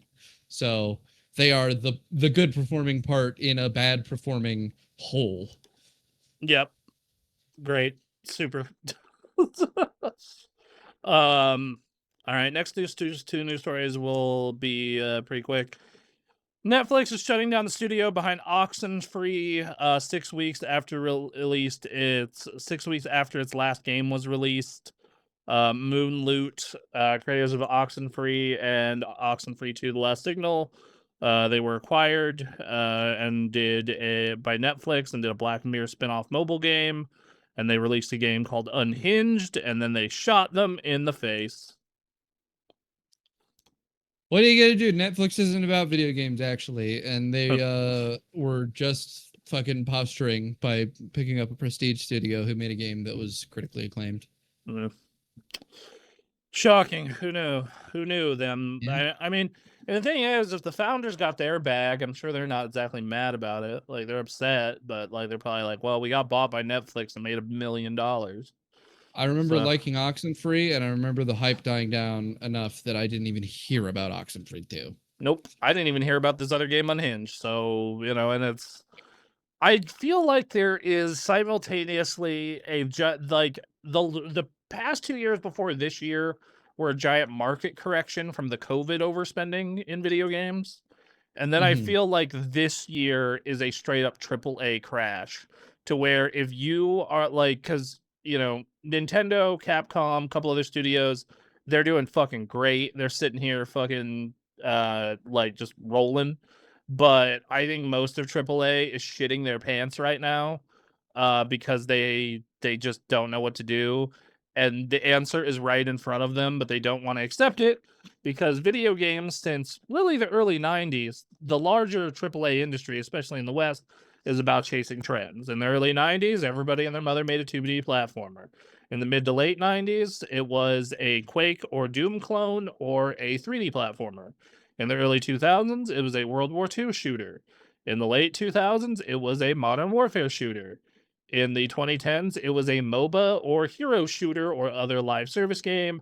And as Anthony and I have put it, it is currently there is no big prevailing genre, and there is no right answer. So the answer is just make a good, creative, fun video game. And when you tell corporate to do that, it breaks their fucking brain. And what do you mean there's no solid answer? Like, do you mean an extraction shooter? We can make an extraction shooter. It's like no, just make a fun video game. Like, have somebody with a vision to make a fun video game. You see what the guys over at Nintendo do, where they just like have an idea based on a hobby or something that they find cool, and they just turn it into a fun game. They're like, wait, what do you mean? What do you mean? Explain this to me. Explain it. It's just like, well, you take an idea that's a cool idea, like putting paint everywhere, and then you like turn it into a video game. So like they made a shooter out of that. And then like it's crazy. It's psychotic. But our last story. I think our last story is very helpful. I like this story. I did too. No Man's Sky hit its 10-year anniversary, and Sean Murray said he's truly grateful, along with a very long statement. We're not going to read that whole fucking thing. We're not going to read. He's very thankful. He's very thankful. He's thankful, and he's fucking like blown away that he's like, man, shit went really bad there, didn't it? It's crazy that we're still here 10 years later after it being that bad. Yep. But it really is kind of a crazy example of a game where they went, hey, we're gonna have this, we're gonna have that, we're gonna have all this, and then they launched a game that didn't have any of that, and then they went, oh, my bad. We're still doing it though. We'll still make it. And then they fucking did.